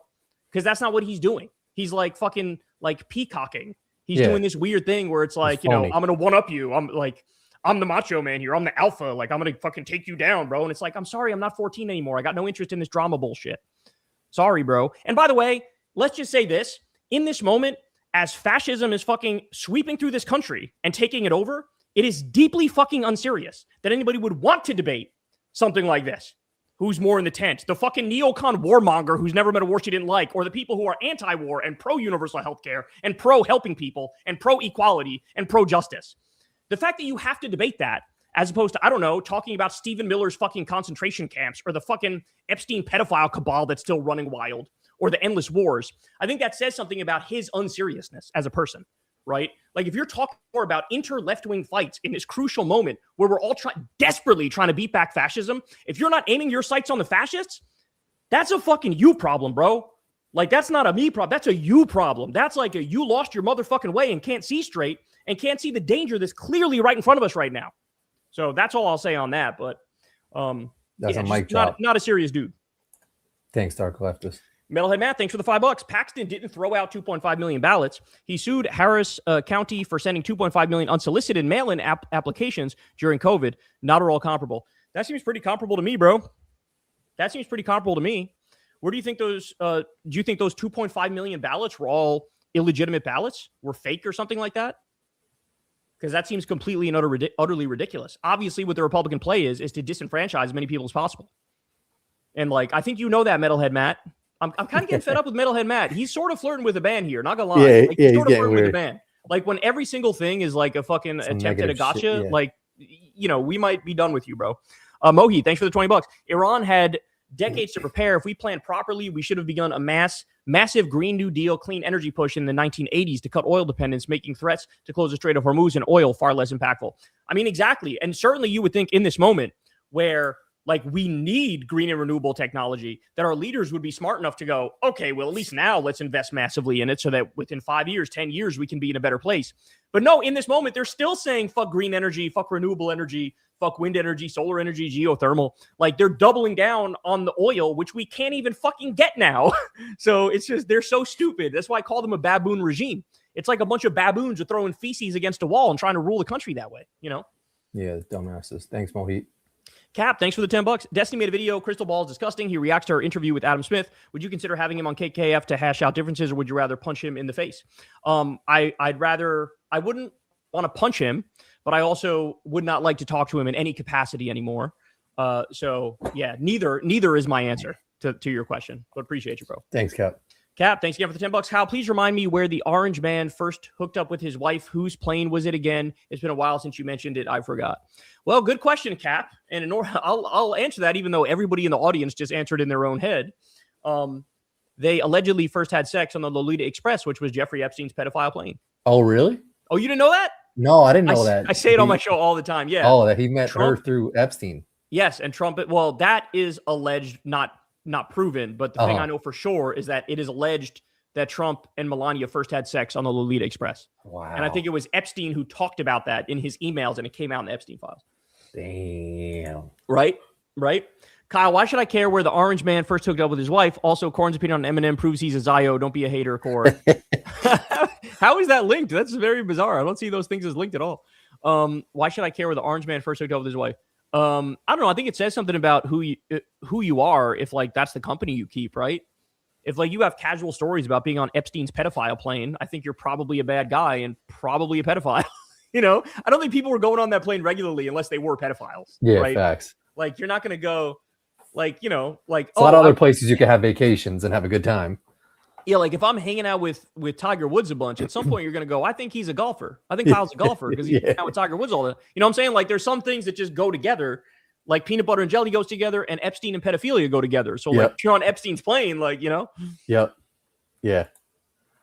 Wes, thanks for the $5. What's one more that gives you the ick now? Mine is Patriot. Instantly gives away that you're MAGA, in my opinion. Yeah, you know, it's funny because there's so many other things that liberals have tried to like take back, right? Like liberals have tried to take back the flag, for example. You know, they've tried to like repurpose certain things and make a liberal argument for it, but the word patriot never comes to mind. Freedom is something the liberals have repurposed. Like we believe in freedom, we believe in free speech, liberty, the Constitution. Those things are typically reviewed as right-wing coded, but now they're actually more like liberal left-wing coded. But patriot is not one anybody tried to repurpose on the left, because I think people understand that patriotism gone awry is very bad, and it's nationalism, and it like is ugly and leads to in-group, out-group mentality. So yeah, I think you're right. I feel like when I used to see people wearing Under Armour on some shit, I'd be like, that conservative, right? Yeah, like conservative Under Armour. It's funny because, so you're right, because I've noticed that too. But at first, when I saw it, I was like, oh, that kind of looks like Nike type shit. And so I liked it because it looked like almost like a Nike type shit. Yeah. No, they make nice shit, but it's like, but it feel like at one point. The right-wing coded, not good. They take, I mean, like, even like camouflage. I mean, like, people used to just wear camouflage. Like, oh yeah, your dad probably wore camouflage all the time. Like, you wore camouflage to actually go hunting, but now people just wear camouflage if they're like right-wing shit. Yeah, that's true. It's true. Like, they fucking just hijacked that whole shit. I got like a fake camouflage shirt that's like a black camouflage. It looks nice. I Yeah, don't think no, that no, code black is right wing, but camouflage is- regular yeah. camouflage. Yeah, look, Regular camouflage shit. right But wing yeah, as black fuck. camouflage is kind of gangster. Also, when you have like your back window has like the American flag like embroidered in that shit. You've seen that? Yep. It looks dope. But if that I see feels it, I'm gonna kinda be right like, wing. you're on some right wing shit. Middlehead Matt, having standards for politicians is what differentiates the left from the racist, sadist, sexist, criminals, rapists, and pedophiles on the right. I mean, yes, to an extent, right? But the thing I've been saying on my show lately is like, we can't have double standards in the sense that Al Franken loses his Senate seat because there was a picture of him pretending to grope somebody when he was a comedian without actually groping them. To kick Al Franken out of office and then a Republican can literally be accused of assaulting his child and his wife and he's still in there, that's not okay. So I feel like on the left, we need to sort of match that energy within reason, right? Like when it came to Grant Plattner, I think he was going to lose, so I'm happy they switched him out, right? So like certain allegations, I'm with it. Like we need to have standards and like do the right thing, if you will. But we also need to learn when to be like, fuck you, we're sticking with our boy, you know? Thanks. And like Al Franken was a great example where we shouldn't have thrown people under the bus so quickly. But in general, yes, you have a point there. Cap, thanks for the $5. Kyle, how does it feel to have the Vanguard boys being your personal attack dogs? They stand you so hard. Bro, they disagree with me. They disagree with me sometimes. And for real? Yeah, for sure. And if they're watching this right now, I would tell them it doesn't. If they're ever going to cover some shit where they disagree with me, it's cool because I'm not even going to watch it if they disagree with me, and like I won't even know. And so they have free reign. They could fucking do a thing where they're like, Kyle's a piece of shit and I hate him and here's why. And like I wouldn't even know about that shit. So like they don't need to feel any pressure. Like I'm watching and I'm fucking going to be pissed off. Like, no, you're good, bro. You guys can say whatever the fuck you think. I respect them because they actually speak their mind. And there are times where they disagree with me. You know, in fact, I think they did some shit recently where I think they may have disagreed with me on some shit recently. And so I didn't watch the video because I was like, there's a chance that they disagree with me. And I don't want to be all in my feelings if I watch it. So like, I'm going to just let them rock. And whatever they said, they said. You know what I'm saying? So they said they hate on everyone, to be honest. Yeah, exactly. They hate on everyone. I mean, that's their job, right? Their job is to talk about the world as they see it. And they like cover the left online. And so they're going to have moments. I submit that they do agree with me probably 80 to 90% of the time. But that's just because I'm right all the time. So they're allowed to be wrong 10 to 20% of the time is my take on it. Like y'all are allowed to be wrong 10 to 20%. It's okay, you know? Yeah, but I appreciate that they defend me most of the time. That's very kind of them. They don't have to do that, you know? Mohi, thanks for the $20. Citizens United and corporate Dems suck. DSA wins show grassroots beats PAC money. PAC money breeds corruption and laziness. More face-to-face voter outreach beats spending millions on TV ads equals getting more votes. Here's the thing, though, Mohi. Like, to an extent, right? Like, if you're not getting a lot of publicity, then the money will drown you out and you will lose, right? Like, I'm not sure. Cori Bush might end up losing her race because the other guy's got a shitload of money, and it doesn't seem to be getting as much national attention, Cori Bush's race for Congress. So, like, she might lose that. So the money still matters. And let's not get it twisted. Whatever ends up happening with Abdul, understand that the vote would have been 90 motherfucking 10 if it was an apples to apples fight and they had equal money, right? And it's not going to be that. It's not going to be anything close to that. Haley Stevens is going to buy a shitload of support where she will come way closer than 90-10. So the money matters. It matters a lot. It's just in some cases, all the money in the world can't change shit because the message is too powerful, the candidate is too good, and the other candidate is too uninspiring. And that's what's seemingly happening with the Abdul race. You know what I'm saying?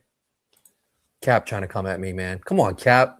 I support Israel. Those are my people, Corin. I didn't forget you saying that on the stream, Corin. Man, they come at you, bro. They come at like you. Always like Israel support, but like I mean they're doing fucked up shit. But like those are my people, man. Like those are my people deep down. But like they're doing some fucked up shit. You still say they're doing some fucked up shit. I'll be Corin's translator. Okay, ready? I'm Corin's translator. Corin's translator is, look, I'm Jewish. I was raised Jewish. Jews are my people, right? There you go. But the state of Israel is doing some fucked up ass shit, so we got to call out the fucked up ass shit. That's what he's trying to say. There you go. That's what he's trying to say. I love you though, Cap. Bald PPE guy. Thanks for the $5. Were you able to check out Poulos up against Auchincloss, who is turbocharged by APAC, and IPAC's 2 got to unseat before he becomes a 100% safe seas? Yeah, Auchincloss is one of the worst. I haven't looked at Poulos. let me look this up. When is Auchincloss's race? Auchincloss sounds like some like Nazi Germany shit, low key. I actually think he's Jewish. Oh, really? Yeah. I actually think he's Jewish, bro. Let's see. Oh, is it happening now? 2026? The general election is November 3rd, 2020. Oh, it's in November 2026. Okay. Yeah, no, I haven't looked yet, but I'm sure I have him written down. I have him written down over here, Jake Poulos, right? So I'll take a look, but we got some time before the election. But yeah, we'll do what we can to try to get this guy Auchincloss out of there because he's one of the worst. Okay, nice guy. Thanks for the $10. Embarrassed to admit, but I suck at reading graphs. Please explain as an X when showing poll numbers, Trump 30 plus 6% or Trump 30 minus 6%. What the fuck does that mean? What is the 30? What is the plus minus? So if the plus 6 means it would be 6 points over water. So that would be like a 36% approval rating, a 30% disapproval rating, which means he's plus 6 overall. That's another way of saying that he's plus 6. To say he's minus 6 would be the opposite. So that would be like 36% disapproval, 30% approval. So his approval rating would be minus 6 in that scenario. You understand what I'm saying? So I agree it's complicated. It's weird because you either want to know one or the other, right? Like I would rather have them just give me one thing. Like what's his approval rating? 32% out of 100%. Okay, I got it. That's not popular. But sometimes they give you multiple different ways of reading the same number. And they might end up saying like Bernie Sanders as a politician is plus 7 percentage points overall. And you're going, what the fuck does that mean?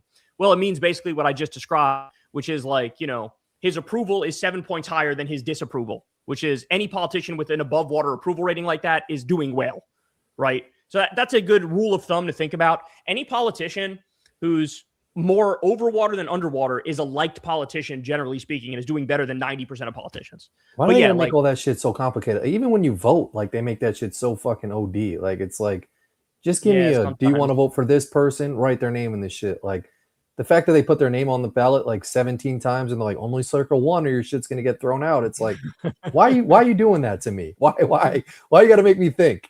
Yeah, so I would say on the polling thing, just try to look for just the approval number, and that's all you really need. Like Trump's disapproval is like 60%, his approval is like 30 something percent. Like just go with one of those and just don't overcomplicate it. You know what I'm saying? Yeah. I don't know. Some real news sometimes hits us with some shit. Some real news. Thanks for the $10. No Fauci video yet. Debunked the GOP. You think Zoran could have won in a swing state? I like him, but U.S. isn't ready for Dem socialists yet. Adams had higher approval 200 days in. Fact check me. Does Corin support Gaza or not? I think he does support Gaza. Yeah. I support Gaza. Israel's being fucked up. And the Fauci video, I didn't do a Fauci video because I didn't watch the thing. It was long and boring, and I really wasn't interested in it. But I think the Republicans probably wild out on Fauci, and Fauci was trying to be evasive, and whatever. Everybody got their little videos off on that. I didn't even watch it, so I'm not going to comment on it further. I actually do think Zoran could have won in a swing state personally, and I think the reason I think that is because he's so talented. And by the way, Michigan is a swing state and Abdul is running in a swing state, and we're about to see if he can pull it off, right? So like I think that's a good trade-in because Abdul's similarly talented to Zoran. So we'll find out. But yeah, I think Zoran could have won. I just think he's a unique, charismatic talent who's phenomenal. And he did like a fucking great job on social media and shit. Like he captivated like tons of fucking people. Yeah, I think honestly, I think he could have won fucking anywhere, right? Yeah. Except deep red states running as a Democrat, of course. But like, you know what I'm saying? Any place where it's remotely within reason, I think he could have won. And the Adams thing, maybe you're right. I'm not going to look it up. I don't really care. But obviously Adams ruined his whole, persona and his approval because he was outed as incredibly fucking corrupt. He didn't deliver on the shit that he acted like he was going to deliver on. Now I just saw he was out there trying to promote a fucking data center in like Utah or some shit. Yeah, he's probably it wasn't Utah. It was somewhere else. Shit. He's getting paid to go promote data centers and he got booed off stage. Like, the guy's a total sellout. So even if it was the case that his approval rating was higher than Zoran 200 days in, which I'm not going to bother to look up, but even if that was true, by the end of their time in office, you're going to see who has the higher approval rating, and it's going to be very clearly Zoran, in my opinion. Yeah. And yeah, I think we got everything there. Razor Jam, thanks for the $50. Very kind of you. Kyle, did you see Destiny concede that his and Pacman's brand of milk shows liberalism is losing socialism? You know the momentum is real when debate bro Destiny concedes and shows some humility. We got this. I didn't see that, but that's interesting. Good to know.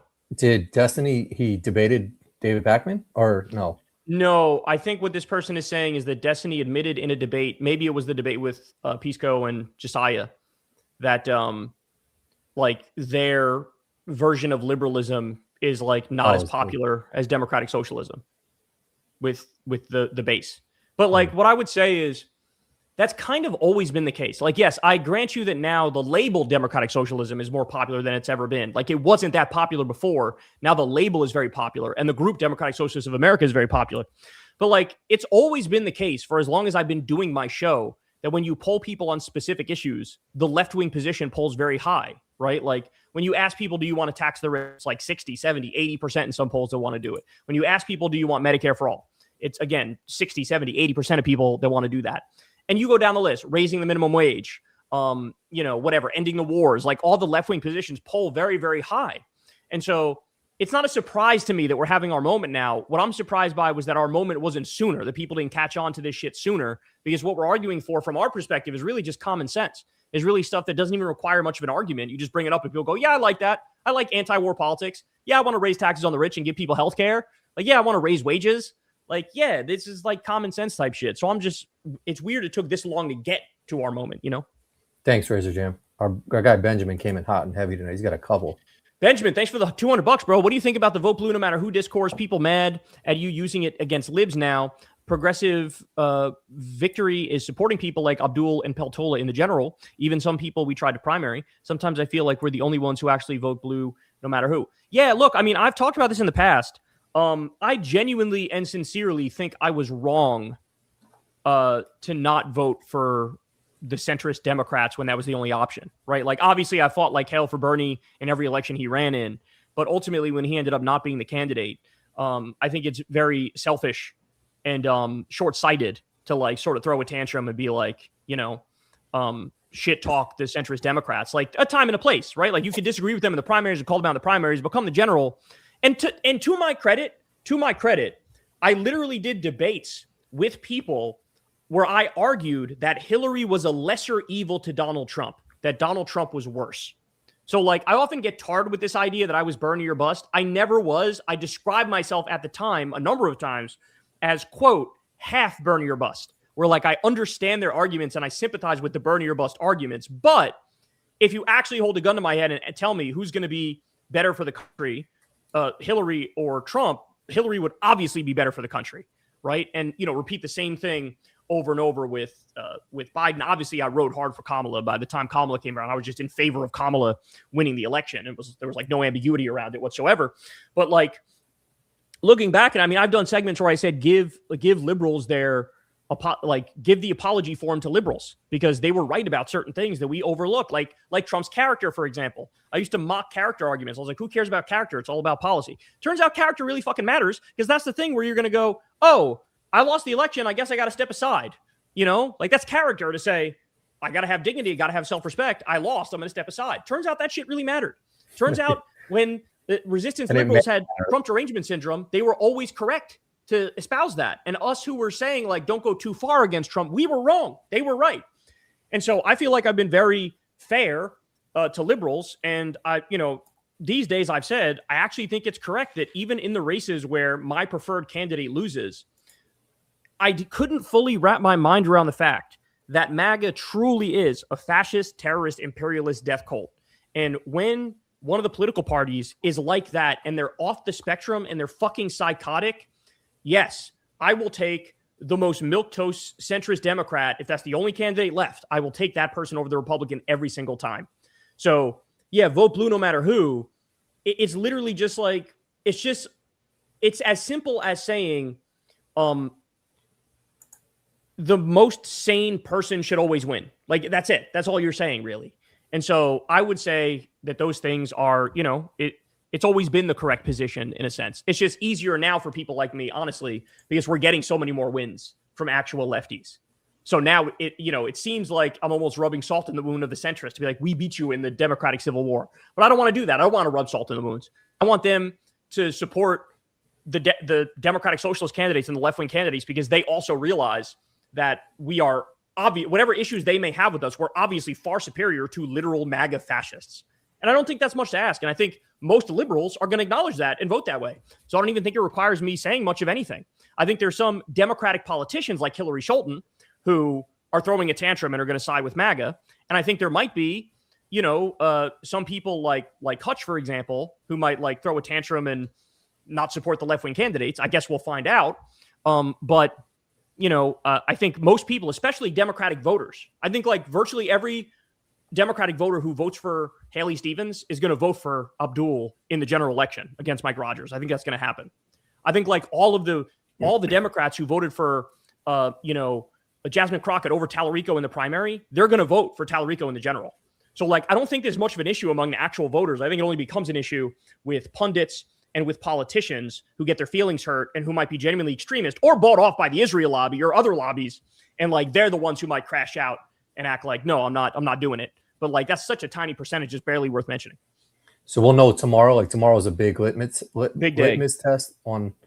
It's Abdul versus Haley Stevens tomorrow. Big day. And they'll know the results tomorrow if there's no shady shit going on. We should know. And he's up in the polls big time. So we'll see. Oh, really? That's for governor? No, this is for U.S. Senate. So it's the Democratic primary for U.S. Senate. So whoever wins this is going to go up against the Republican Mike Rogers. Oh, it's weird how like every state does voting at different times and shit, right? Is that weird that like Michigan just goes? No, it's always been like this where different states have different times. Yeah, even during the presidential primary, it goes in a different order. Like some days there's like Super Tuesday where a bunch of states vote. Yeah. But there's other days where it's just one state or two states, Yeah, I saw a little, a little bit of last night's shit, but Krista was on with fucking like Susan Sarandon and Mark Ruffalo. I was like, yep. Those are like Susan Sarandon is like, she's an OG actress. And Mark Ruffalo is fucking gangster. Yep. I don't know why they didn't have you on that shit. I was scrolling and waiting to see you on that bitch. Yeah, I wasn't there. Crystal's trying to do all these election streams, Yeah, good for her. Thanks, Benjamin. Benjamin, thanks again, man. What do you think about Sherrod Brown? Some people say they're progressive, but they feel more like a Warren type. I like Sherrod Brown. I mean, the thing that he did that pissed me off was he said something against Medicare for All years ago, and that pissed me off. But he comes from Ohio. Ohio is a very like union Democrat state, and so he's always been very pro-union. His voting record is solid, and so I think he's solid. I think he's gonna. Honestly, I think he's gonna win his election. I think Ohio is gonna go blue this year, and so he's gonna be one of the pickups that we get. So yeah, I don't hate him. I kind of like Sherrod Brown, even though he's got some pretty clear flaws that he needs to fix. Thanks, Benjamin.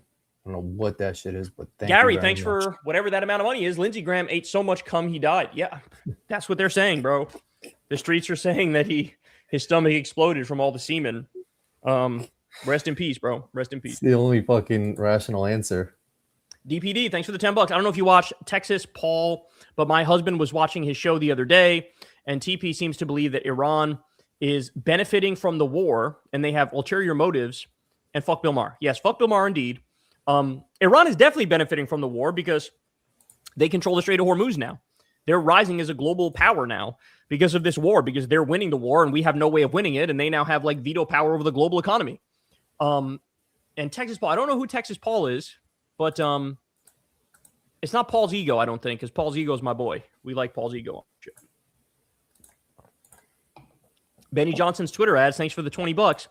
I cannot stress how much we need to go back to listening to experts in America, petty reasoning, but no one will listen to what I have to say about the horrors of data centers. I have a civil engineering degree from UVA. I don't know if you're saying you have positive or negative things to say about data centers. I'm not quite catching your drift there. But I mean, of course, I generally agree that we need to go back to giving a shit about experts because we've seen what happens when we abandon that, and it's ugly, right? Like everybody thinks they're their own fucking doctor now, and they know what the deal is with vaccines. And it's like, Can you just have the humility to be like, I don't fucking know, and I'd rather listen to my doctor, That's like, what exactly I was saying. Like you get injured, you go to the hospital, and the fucking doctor cures you with some shit. You don't question them. You know, if you get shot and you're dying, you're going to take whatever medicines or do whatever the fuck they do to keep you fucking alive. Yeah, like whatever happened to like, oh, this is this person's field, so I'm just going to listen to what they have to say about that bitch. Like I've always been like that. Like if somebody, this is their job and I ask them some shit, like I'm going to take your word for it. This is your job. Yes. You know? And a lot of people feel like, no, I do my own research. It's like, well, what if you don't know how the fuck to do your own research? Yeah. You know? So everybody's arrogant about that shit. Yep. Or everyone fucking can just chat GPT some shit and be like, no, it's not true. AI told me differently. Jesus. Become Numa, thanks for the $10. Thoughts on DSA saying they will defend socialism with Chinese characteristics? It would be good if DSA ran on a similar platform of 5-year plans, nationalizing vital industry, especially banking, etc. I mean, I find that perfectly reasonable. I think the only reason people would crash out about that is because some sort of latent xenophobia towards China. You know, yeah. I mean, modern day China, yes, they have authoritarian tendencies that are bad and condemnable, but they also have been phenomenally successful economically. They're absolutely just running circles around us when it comes to like literally everything at this point. And so, yeah, having, 5-year plans, nationalizing vital industry. I mean, even that is standard, even social democratic shit, not just democratic socialist shit. Like nationalizing vital industries happens in capitalist economies all the time, right? Like it's not extreme by any stretch of the imagination. It's like, this is the bare minimum we need to do to get our fucking ship back on its course. And so, yeah, I mean, I think that's perfectly reasonable. Thanks. Soka Deb, thanks for the $10. Did you guys hear Aaron Rodgers on ESPN and Pat McAfee today talking shit about Fauci and saying he has been vindicated for being an anti-vaxxer? I was pissed. Yeah, man. And like, this is what we and Corin were just talking about this, right? Like, Pat McAfee doesn't know dick about dick. Aaron Rodgers doesn't know dick about dick. Yeah. Like, your job is to be the dude screaming about sports and looking like a lesbian on TV. Like, that's his job. That's Pat McAfee's job. You know what I'm saying?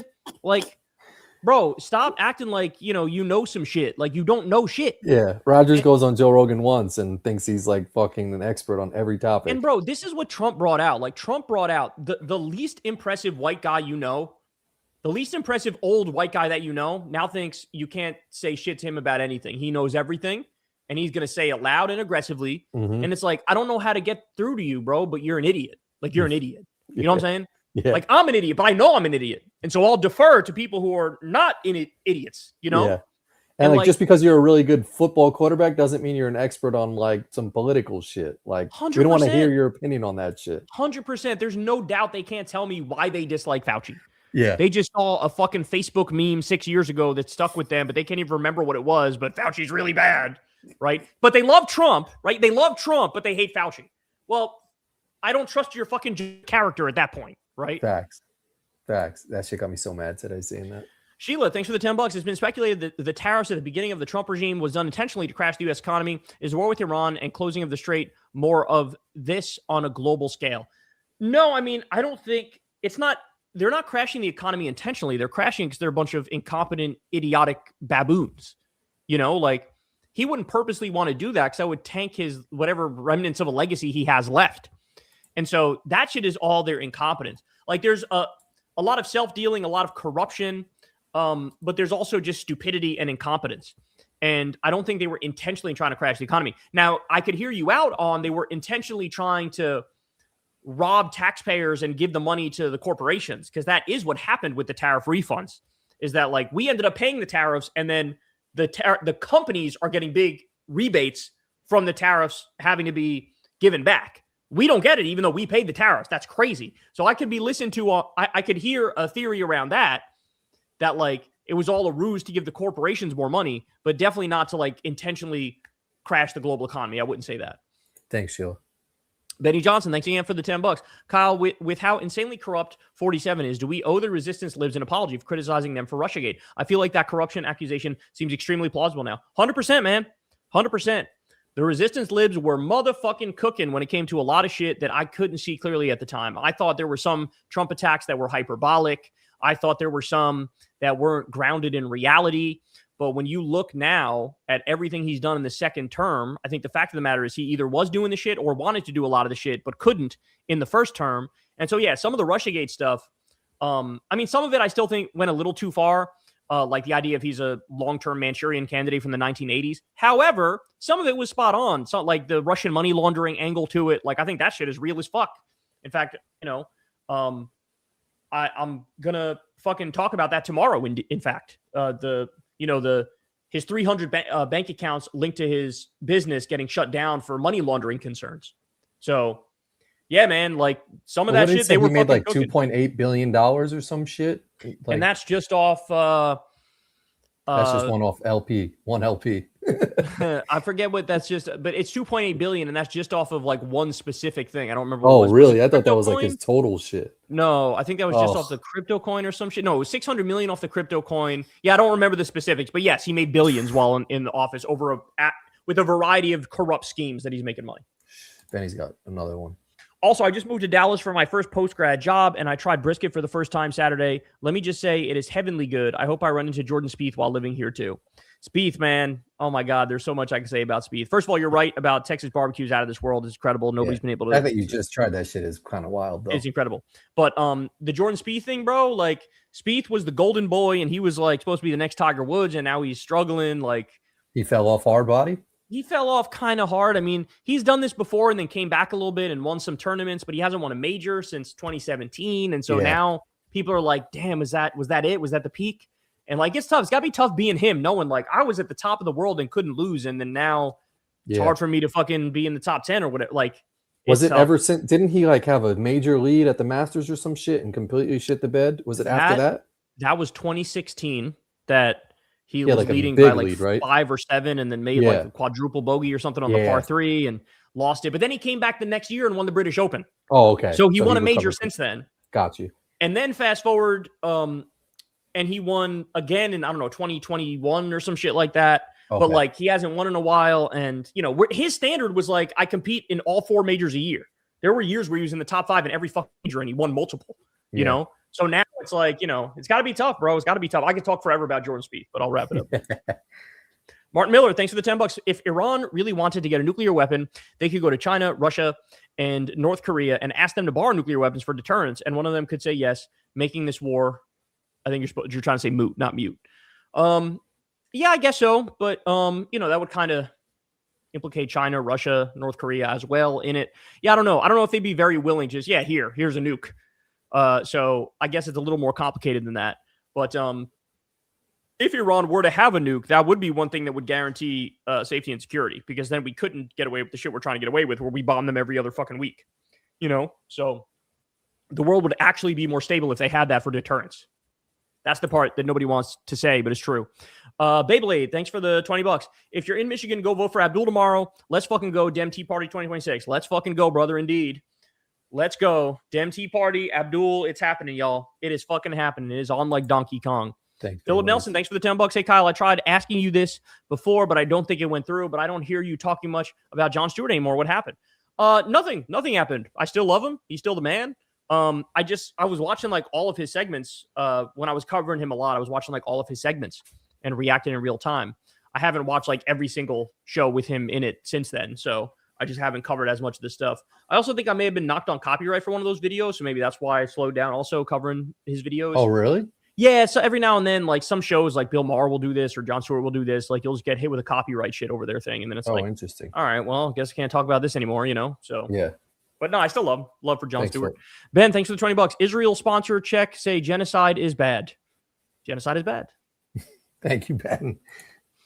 Emerson, thanks for the $20. Poulos rejects all corporate PAC money, while Auchincloss is taking over $800,000 from APAC and $100,000 from Big Pharma and AI. Poulos is pro-Medicare for all, wants to lift the Social Security cap, etc., endorsed by Track APAC, among others. That's going to be a big-ass race to look at, bro. Emerson, thanks for the $20 again. Interesting race in Massachusetts 4th District. Incumbent Jake Auchincloss versus the progressive challenger Jason Poulos. If he gets a donation influx, he could really ramp up his ground game for this last month. So visibility is key. Wait, I thought it just said. Yeah, this was the first part. I went backwards. So this is 1. Oh, okay. But I thought to 2. I didn't. His race is when is his race though? Poulos rejects all corporate. Okay, but when the fuck is his race? Didn't I look this up and it said it was in November? I thought. Oh, maybe that's the general is in November. Auchincloss. Let's see.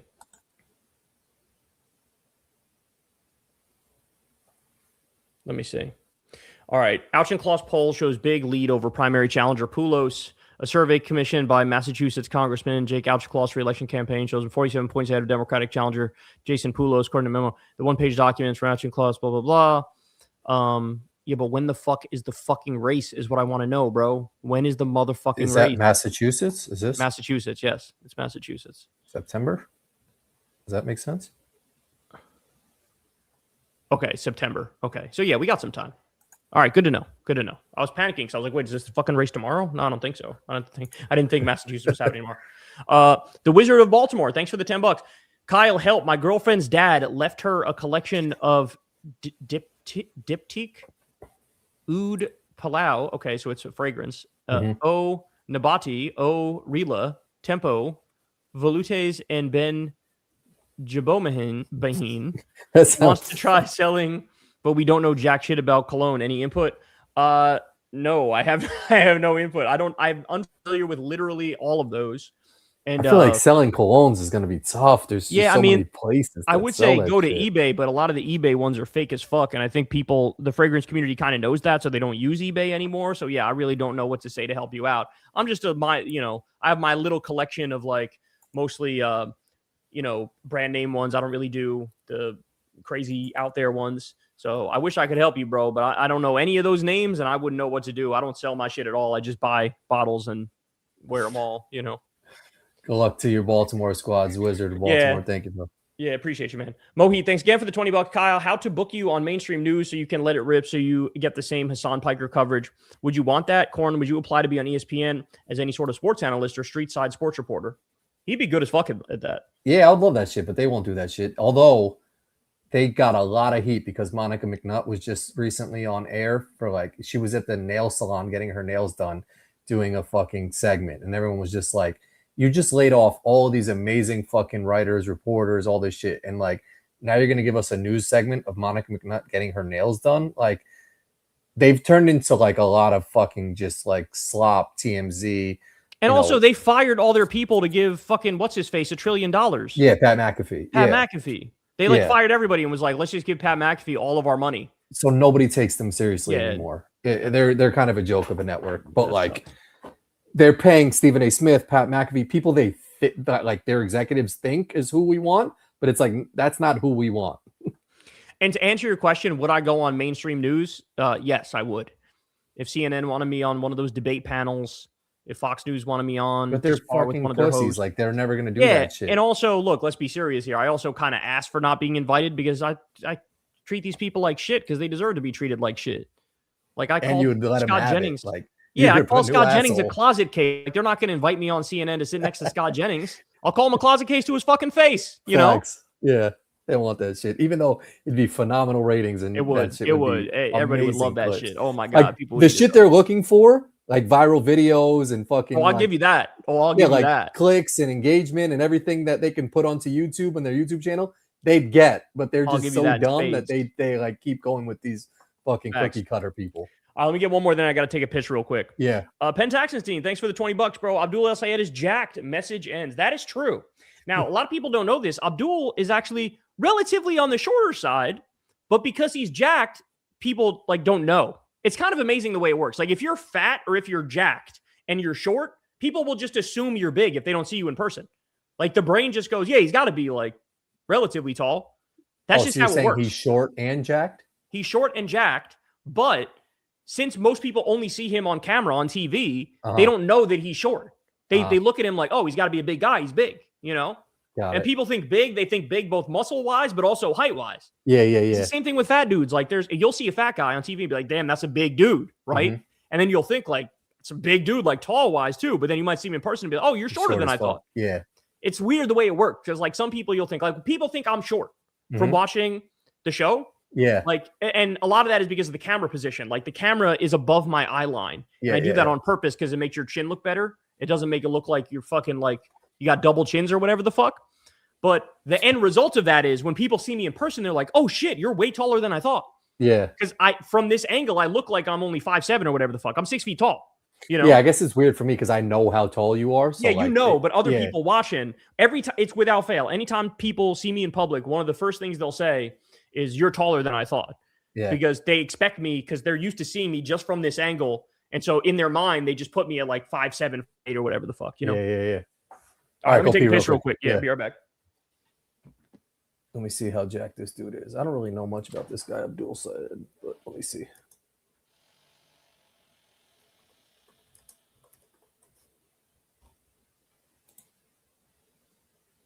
I don't think this is him.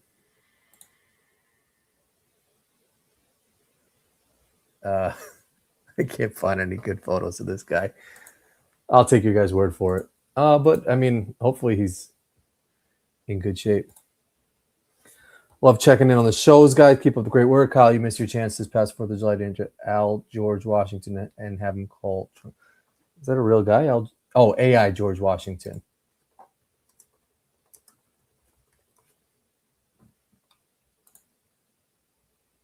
That guy looks pretty creepy. I think there was like an AI. Who did Trump talk to? AI Ronald Reagan? Let's see.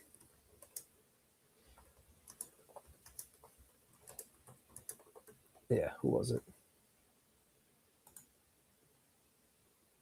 No, I don't think it was Ronald Reagan. Maybe I'm wrong.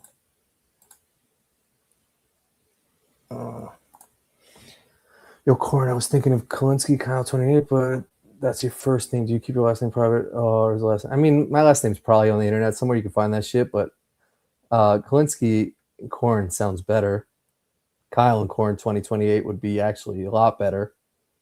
But I don't know if we'd win. I mean, like, the vice president doesn't really have to do too much, but they'd probably catch me up in something where I would say something that Kyle would have to defend, and that would ruin all of our chances at becoming president. Although I'd do a better job than JD Vance going to the donut shop and being like kind of super awkward with the people who work there. I could like relate to people well, but if it required me having to say some shit, I'd probably fuck it up. So that's not what I would want. Chicken Warrior in the building. Bro, the power is still off here. I'm still on generator shit. Yeah, it's kind of crazy because I feel like they would come and fix that. Like, especially if you said it wasn't that bad of rain, it was just like some watery I'm sure ground they're type of working shit. on it. I'm sure they're working on it, but you know, it takes a while sometimes, you know? Yeah. But our neighbors are out. They texted us and we're like, y'all like like, bro, we're living like kings now, dog. We're living like kings. You better now, chill because they're gonna come over and fucking like have to post up in your house. Chris was like, look, if you need to throw anything in our freezer, we got you. Oh, that's kind of what's up. Yeah, true. Chicken Warrior, thanks for the $5. I've seen people surprised by Nicki Minaj's MAGA term, but I don't know why when her husband and brother are sex offenders and MAGA is the PDF party. I mean, you said it. You said it, homie. Yeah, I mean, people were speculating she's trying to get a pardon for somebody. Yeah, she's gonna die on that hill is a weird one, man. I don't know why she's like going hard for Trump. She's always been a weirdo, you know, like there's some people who've always been kind of weird. Yeah. It comes out like in this way too, like, oh, you're politically a psycho too, you know? Yeah. So, but yeah, and I mean, feel it. I've seen it with celebrities who are base, desperate. Yeah. Like I was gonna say, her fan base though was like, there was a lot of like queer fans of Nicki Minaj, and then for her to do this, like you're almost putting your middle finger up to your entire fucking fan base. Exactly. Also, let's keep it real. If you're like a well-known, famous black celebrity, and you come out as a Republican, like black people are not gonna fuck with you, bro. No. Like they're not gonna fuck with you. No. You know? Yeah.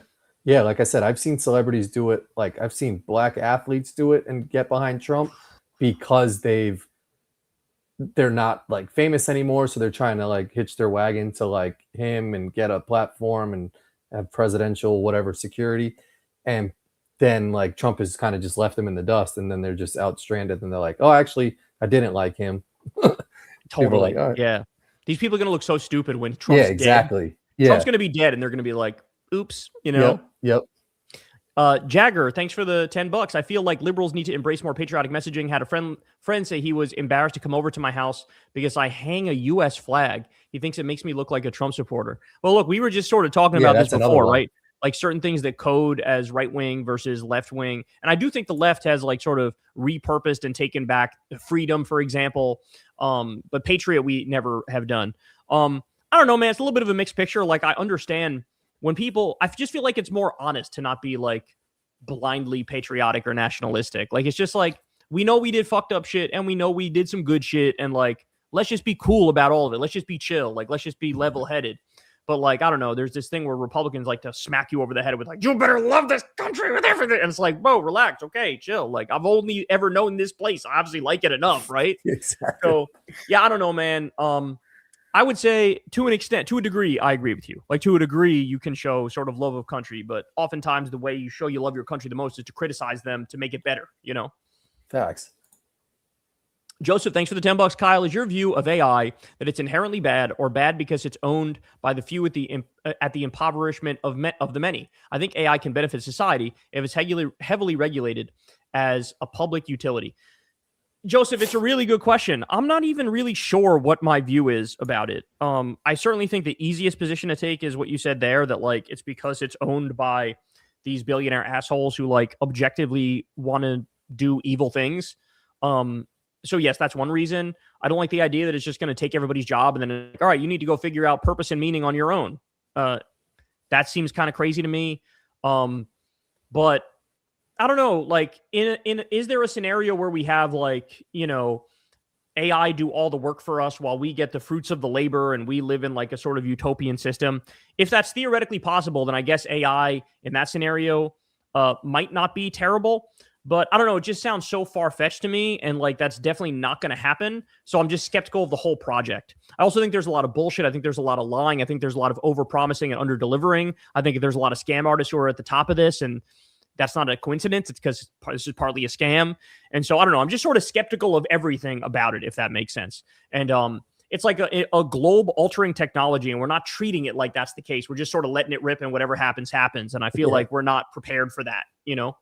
Facts. Thanks, Joseph.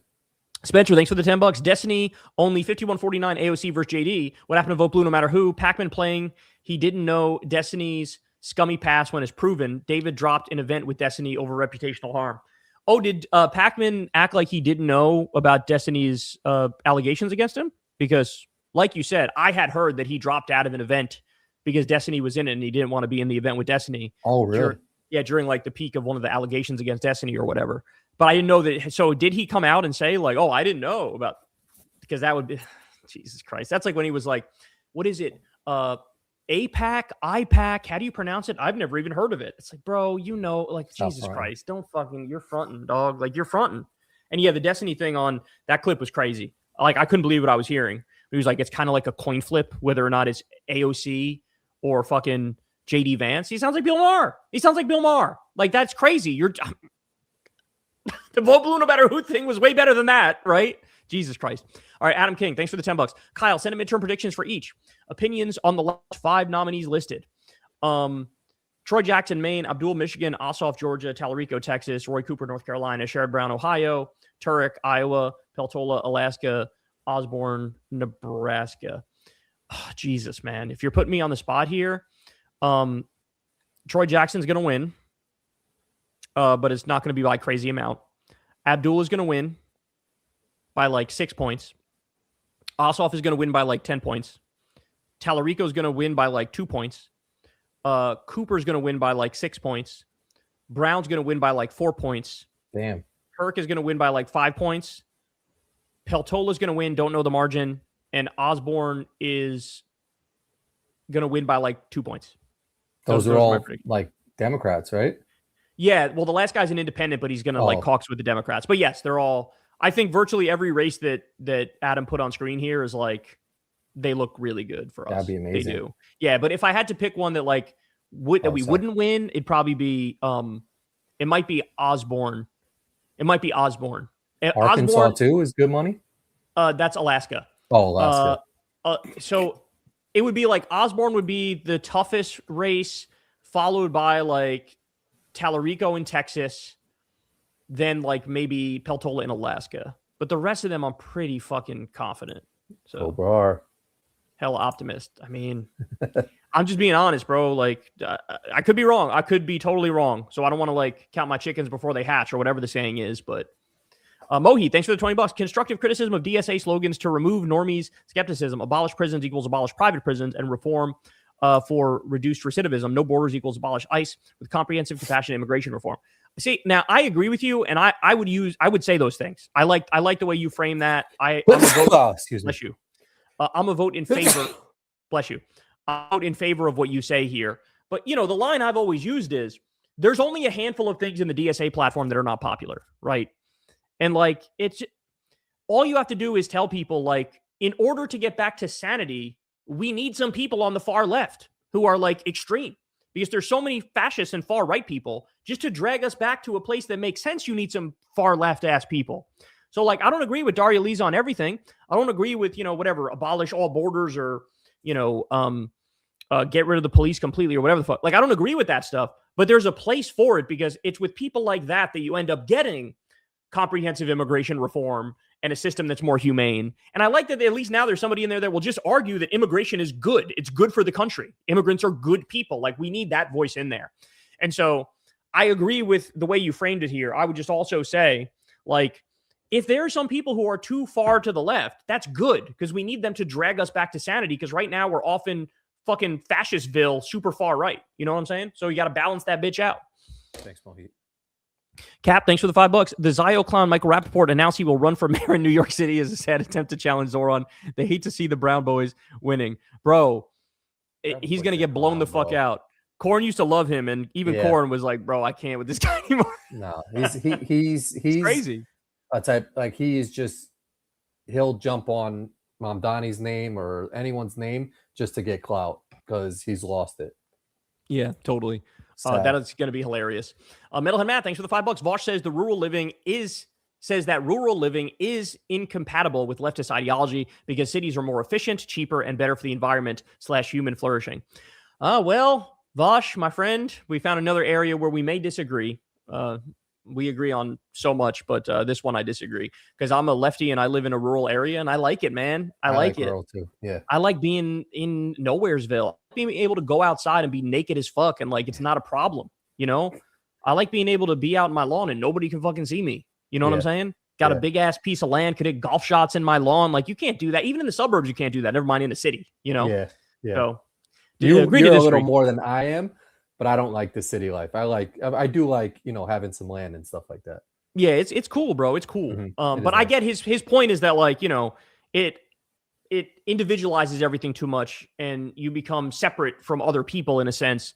And like, that's not good in the long run. And that's fair. Also, like having everything built around cars as opposed to public transportation. There's an issue there environmentally. Like those are all fair and sound criticisms. Yeah. But in terms of just like how happy you are, I would argue the average person is probably more happy if they're in a rural environment because you get to experience a lot more nature. You get to soak in a lot more sun. You're like more connected to the world. Your thoughts. Yeah. Yeah. You're more connected to the world than you are if you're like, constantly surrounded by people 24/7 and not experiencing nature much at all. You know what I'm saying?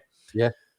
Mohit, thanks again, bro. I'm excited about DSA wins and hopefully more tomorrow. My concern, AOC could become the liaison between Jeffries and new DSA members and ruin progress, or is AOC playing long-term political chess like Mamdani did with Hochul? I mean, I think her intentions are to play long-term political chess like Mamdani did with Hochul.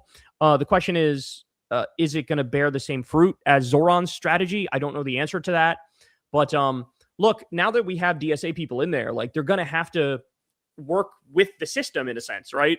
And find ways to get left-wing victories in a decrepit, corrupt system.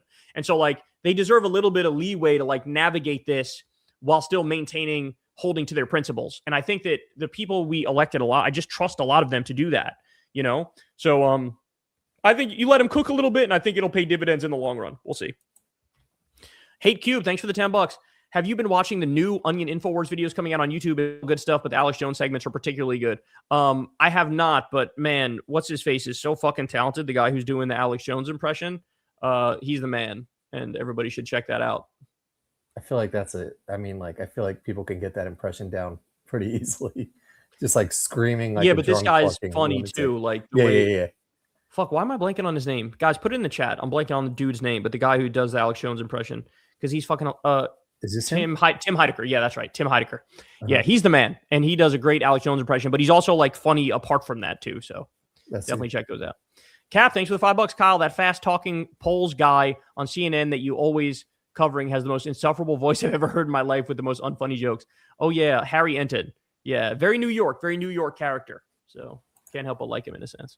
CK Progressive, thanks for the $5. Tomorrow's the day, big day here in Michigan. Hopefully by the end of the night, we'll all be chanting, down goes the establishment, down goes APAC. Well, bro, me and Crystal went to the wine store, and I got the most expensive champagne I could find in that bitch. Ready to pop that bitch. I spent $95 on a champagne bottle. Googly.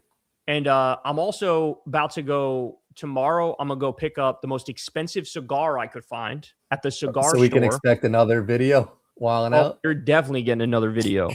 And I don't know if it'll be like polished and edited and shit. It might just be me in my backyard in the dark smoking a cigar being like, we are the champions, my friend. We're ready for it. Yeah, let's do it. Fernando Fernandez, thanks for the $5. Early voting starts in Florida today. Vote Angie Nixon for Senate. We love Angie Nixon. Dana Foster for governor and Brant Robinson for Florida 13, North Pinellas, however you say that. No PAC money, no corporate money. Man, shout out to you, Fernando, and much love to Angie Nixon. She's a real one. We had her on Crystal Kylan Friends, and man, she is so fucking impressive. And it's amazing that oftentimes in some of the things that are hardest for Democrats to win, you get like the best Democrats who are, really mean it. They're really about that life. So much love to her. Lefty Memes, thanks for the $5. Joe Kylan Corin, will you endorse Dan Greeny for the 2028 Republican primaries? He's a Simpsons writer. He's a pro-Medicare for all and pro-Green New Deal Republican. Absolutely. For sure. Let's go with that guy on the right. Yeah, I'd love that. Imagine having the Republican be pro-Medicare for all and Green New Deal. Yeah, and a Simpsons writer. That's what's up. Yeah, that's funny. The Grand Region Viltrum, thanks for the $5. Kyle, why do you always wait until just before Super Chats to start using the bathroom? Gets very annoying. Did I? I don't know. You didn't. No, I did it at the end. Yeah. Right? And like, or did I do it earlier? Like an hour plus. Anyway. He's probably talking about when I got these shits, right? Oh, maybe. That's probably what he's referring to. Yeah. Because Bro's acting like I don't sit here and take questions for fucking 2 hours straight, dog. Jesus More Christ. Than that. Yeah. What the fuck? Cartoon, thanks for the $5. Kyle, I totally think you or Crystal should debate Riley Gaines. She needs to get shamed and exposed for all the shit she's doing. Is she a debater? Like, she's not even a debater. She's just like a weird, like, mercenary right-winger for hire, right? That's the one that Sophie Cunningham was with? Yes, that's the one whose whole thing is like, I finished 5th in a swimming event and I hate trans people, you know? And I guess now she's doing other right-wing garbage.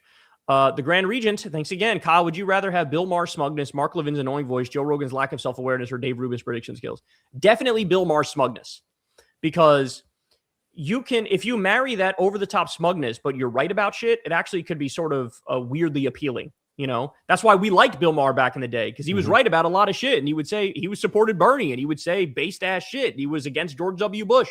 And like, so that smugness when you're right is almost like more valuable, because it's like, oh shit, he's an asshole, but he's with us. Let's go. You know what I'm saying? But like the rest of that stuff, Levin's annoying voice is just annoying in every context. Joe Rogan's lack of self-awareness is like legendary. And Dave Rubin's prediction skills are the worst in the fucking world. So yeah, that's an easy one, but good question. Smugness is like when someone is having a cigarette and they tell you some shit and they like, and then they say their shit. That's what it kind of reminds me of. True. Yeah, that is smug as fuck. It's a good ass point. Cap, thanks again, man. Kyle, we need Miken Stanks on KKF. He's a progressive and former gynecologist running for California's 69th district. Mike Stinks. That's fake as fuck. Mike Stinks. Yeah. Come on, man. Cap, you're tripping, bro.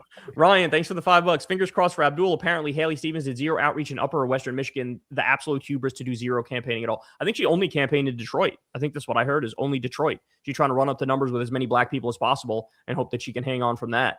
But there's some poll that had them almost tied with black people, even though Haley, that's supposed to be her bread and butter. So we shall see. Great Elon Musk, thanks for the $5. When are we going to acknowledge the fact that Russia turned Graham to minced meat? Oh, you're saying Lindsey Graham. Closed casket for heart problems, laughed my ass off. He got blown to bits for sure. Bro, that'd be crazy. You know, I thought at first when I heard this theory, I was like, there's got to be more evidence to that, right? That was my first reaction when I heard. But then when I saw the funeral and saw it was a closed casket, I immediately was like, huh. Because to your point, why would they do a closed casket in that scenario? Yeah, if you just they wouldn't do a closed casket unless there was a fucking reason. So, because Corin, what they say is, this is what they say. They say that Russia attacked this Ukrainian drone factory a day after Lindsey Graham was there. That's what they say. But the point people are making is, how do we know that they didn't attack it when Lindsey Graham was there? And then they made up the bullshit about, oh, he came home and had a heart attack, right? So it I could wouldn't be, put bro. it past it. Yeah. That's what I'm saying. They lie about everything. It could be, and they wouldn't want to admit that Russia killed a U.S. senator because then they'd have to feel like, oh shit, we got to go to war with Russia. Yeah. You know what I'm saying? That'd be wild. That's a crazy thought. Absolutely, bro. Absolutely. That is strange. I didn't know that his shit was closed, but like, yeah, like what the fuck? He has heart problems. Then the outside should look fine. Crazy. Benny Johnson Twitter asks, thanks for the $5, guys. I'm really worried about Abdul's going to lose. I don't want to see a smile on Haley Stevens' face. We can't let her take what's ours. This is our time.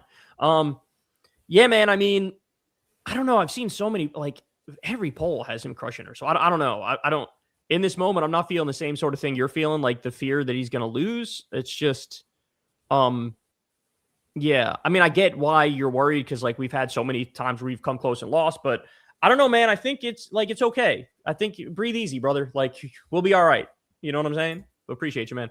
RSN, thanks for the $5. Corin, I can't tell if you got a new haircut, but it looks good. Keep up the good work. It is. It's fresh as fuck, man. Thank you. Nice fade. And you know what's crazy is I got the whack lady at the barbershop. Like the guy's she did good though. Yeah, no, she's amazing. And like I called and they were like, you don't care who you go to? I was like, nah, it don't matter. And the lady like came in, cut my shit, and she's official with it. Freaked it. Shout out to her.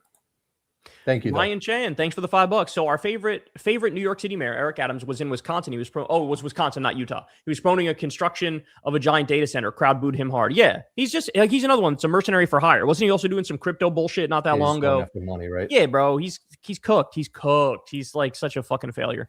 Philip, thanks for the $5. As a Californian myself, I would like to know what is with New Yorkers hating on New Jersey. I mean, just die in New York. You know, just die in New York. That's all. Just like the little brother, like yeah, exactly. Like, little annoying ass brother.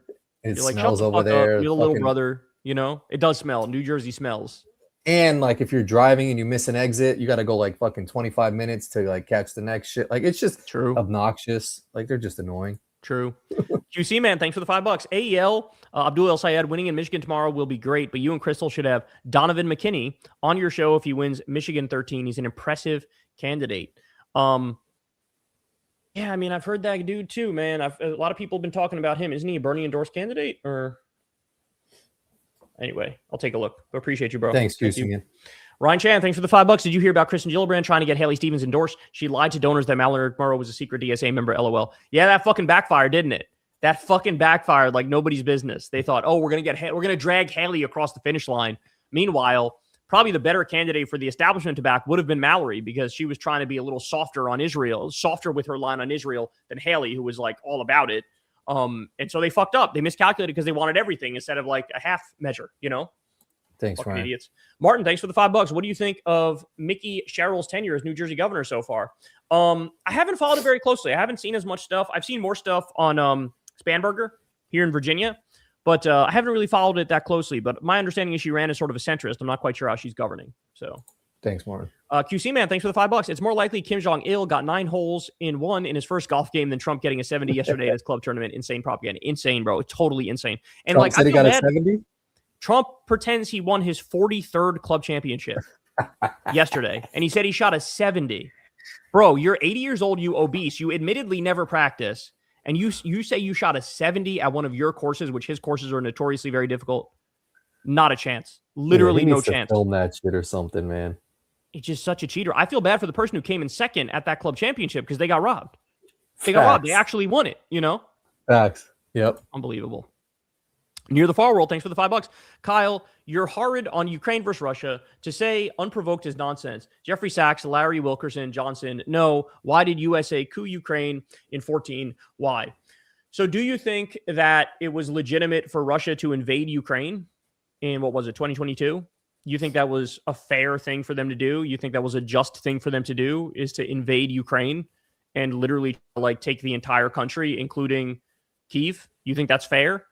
So, I think you're hard on Ukraine. I think you're basically promoting Russian talking points here, and they're bullshit.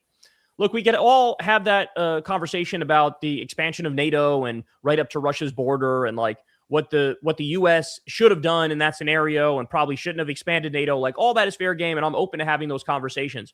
But to pretend like it's anything except an illegal war of aggression waged by Russia against Ukraine is bullshit. It's bullshit. So right back at you, fella. I'll say that. Chicken Warrior, thanks for the $5. Have y'all seen that video where a guy's pretending to be an ICE agent and this kindergarten teacher is trying to get her students deported? What the fuck? I did not see that. No. I didn't see that either. Oh, no, I think I did. That's an old one. I think I did. That's an old one. I think I've seen that one. Yeah. I mean, dude, there's the shit I've seen. There's so many of these videos that are just like, I can't believe this is happening in this country. They do so many just atrocious things.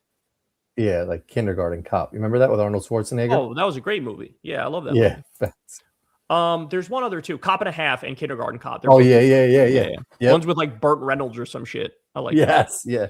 QC Man, thanks for the $5. Besides golf, if either of you could magically have the ability to play any pro sport, what would you each pick? Maybe tennis. I'd play basketball. I feel like, or baseball, because like you don't have to move around that much, and you can play for a while and get paid a lot. I'd pick tennis because it'd be cool to be like one of the goats in tennis. You know, if I get granted goat status. Have you guys tried pickleball?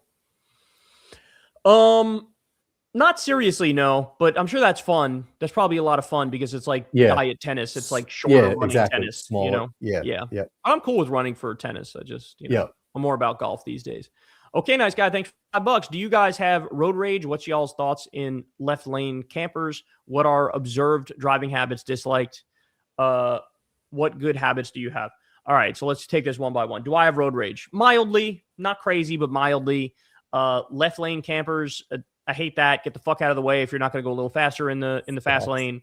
What are driving habits I don't like? I don't like people who don't use their blinker. I don't like people who will hop in front of me when I'm driving and I got to slow down in that bitch.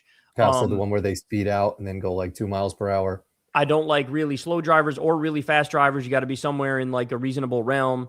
And what good habits do I have? I assume you're talking about driving. You've been talking about driving the whole time.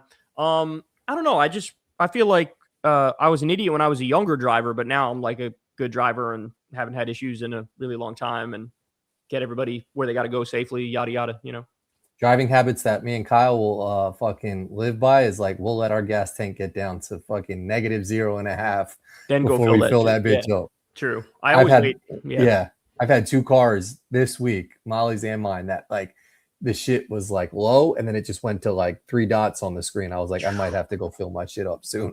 Damn. Thurston Howell III, thanks for the $10. Do you like Lula da Silva? Have you looked much into his chance of re-election this October? He's running against Bolsonaro's son. I'm atheist and I'm still praying for Lula. I love Lula. And my understanding is that he's doing good against Bolsonaro's son. That's the last I saw. Now, granted, that was probably like a month ago or something like that. But no, that's our boy. We love Lula. We fuck with Lula. Thanks, Thurston. The Louis Salea, thanks for the $5. Corin, I know you don't fuck with Eminem, but who do you think are the best white rappers? Paul Wall, probably, right? Personally, I like Paul Wall, Action Bronson, EIP, and Marlon Craft. Yeah, Marlon Craft is the one that they've told us about. I haven't listened too much. I haven't heard much of Action Bronson, but I know he's a big Knicks fan. Paul Wall is good as fuck, man. He's genuinely talented. I like Paul Wall. And OG Jack Harlow was good too. He had some good songs back in the day, but then he sort of fell off hard and got weird. But there's a guy that I follow on Instagram named like Harry Mack who does like freestyles. This guy freestyles like any words. Like he'll ask for like 5 words and just freak that shit. And he's very impressive. There you go. I'm trying to think of any other white rappers. I don't know.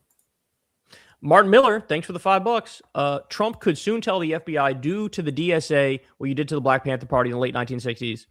The example of the assassination of Fred Hampton. I mean, look, they're already saying they already put DSA and Zoran and Hassan and Democracy Now! And Amy Goodman and all these people. They put them on like a list. Stephen Miller did a speech where he's like, yeah, leftists are terrorists and like we're going to treat them as such. So like it's already happening, bro. It's already happening. We're living through it. Chicken Warrior, thanks for the $5. I don't understand how Netanyahu can constantly complain about American politics, but if we complain about Israeli politics, we're like anti-Semitic. Like what? Yeah, I know, right? Is he an anti-American bigot when he takes sides in our politics? It's the total hypocrisy. Become Newman, thanks for the $5. Thoughts on Hassan and Cenk saying that Ukraine should be cut off? I agree. They're out of control, a Zionist puppet state that will trigger World War III. Shake my head. I support Ukraine. I think they were illegally and offensively invaded by Russia. So I think that they're defending themselves in a similar way to how Iran is defending themselves in the war that we illegally started against them. That being said, I've always been in favor of giving them help within reason, right? Like I want them to be able to defend themselves and stuff. But obviously at a certain point, it's like, okay, we're going to help you as much as we can. But, we also got other shit we got to take care of here. We got stuff we got to fund here. And, Facts. Where the line is, I mean, I can't tell you off the top of my head. That's for people more intelligent than me to debate. But I definitely think that's a fair conversation. But I saw what Cenk said, and he was like, I don't support Ukraine anymore, is what he said. And he basically said, Ukraine is Israel. And I don't agree with that. I don't think that's fair. Yeah, that's too far in my opinion. Sam, thanks for the $20. Random, are you aware Kshama Sawant, SALT recipient recently on BP, are a weird Trotskyist cult, which is why she attacked Zoran and DSA. Lacking understanding different tendencies is going to cause problems in the future, it seems. No, I didn't know that. I didn't know that Kshama Sawant is part of a weird Trotskyist cult. I didn't know that. I just know that she's like, I would call her like a purity leftist who is really not interested in even making alliances with other leftists. That's how I would have described her. But yeah, I don't know. I'll have to look into that. Thanks, Sam. Diego, thanks for the $5. Can you see the difference in the parties by how Democrats reacted to Plattner compared to Republicans with Max Miller? The Republican base doesn't give a fuck. Totally. But like I said, you don't even need to go that far. You can go right to fucking Al Franken. We overreact. We hold ourselves to too high a standard. Yeah. And they have no standards whatsoever. So yeah, we got to even that bitch out a little bit. They need to have some fucking standards, and we need to loosen ours a touch because we're a little too strict on our shit.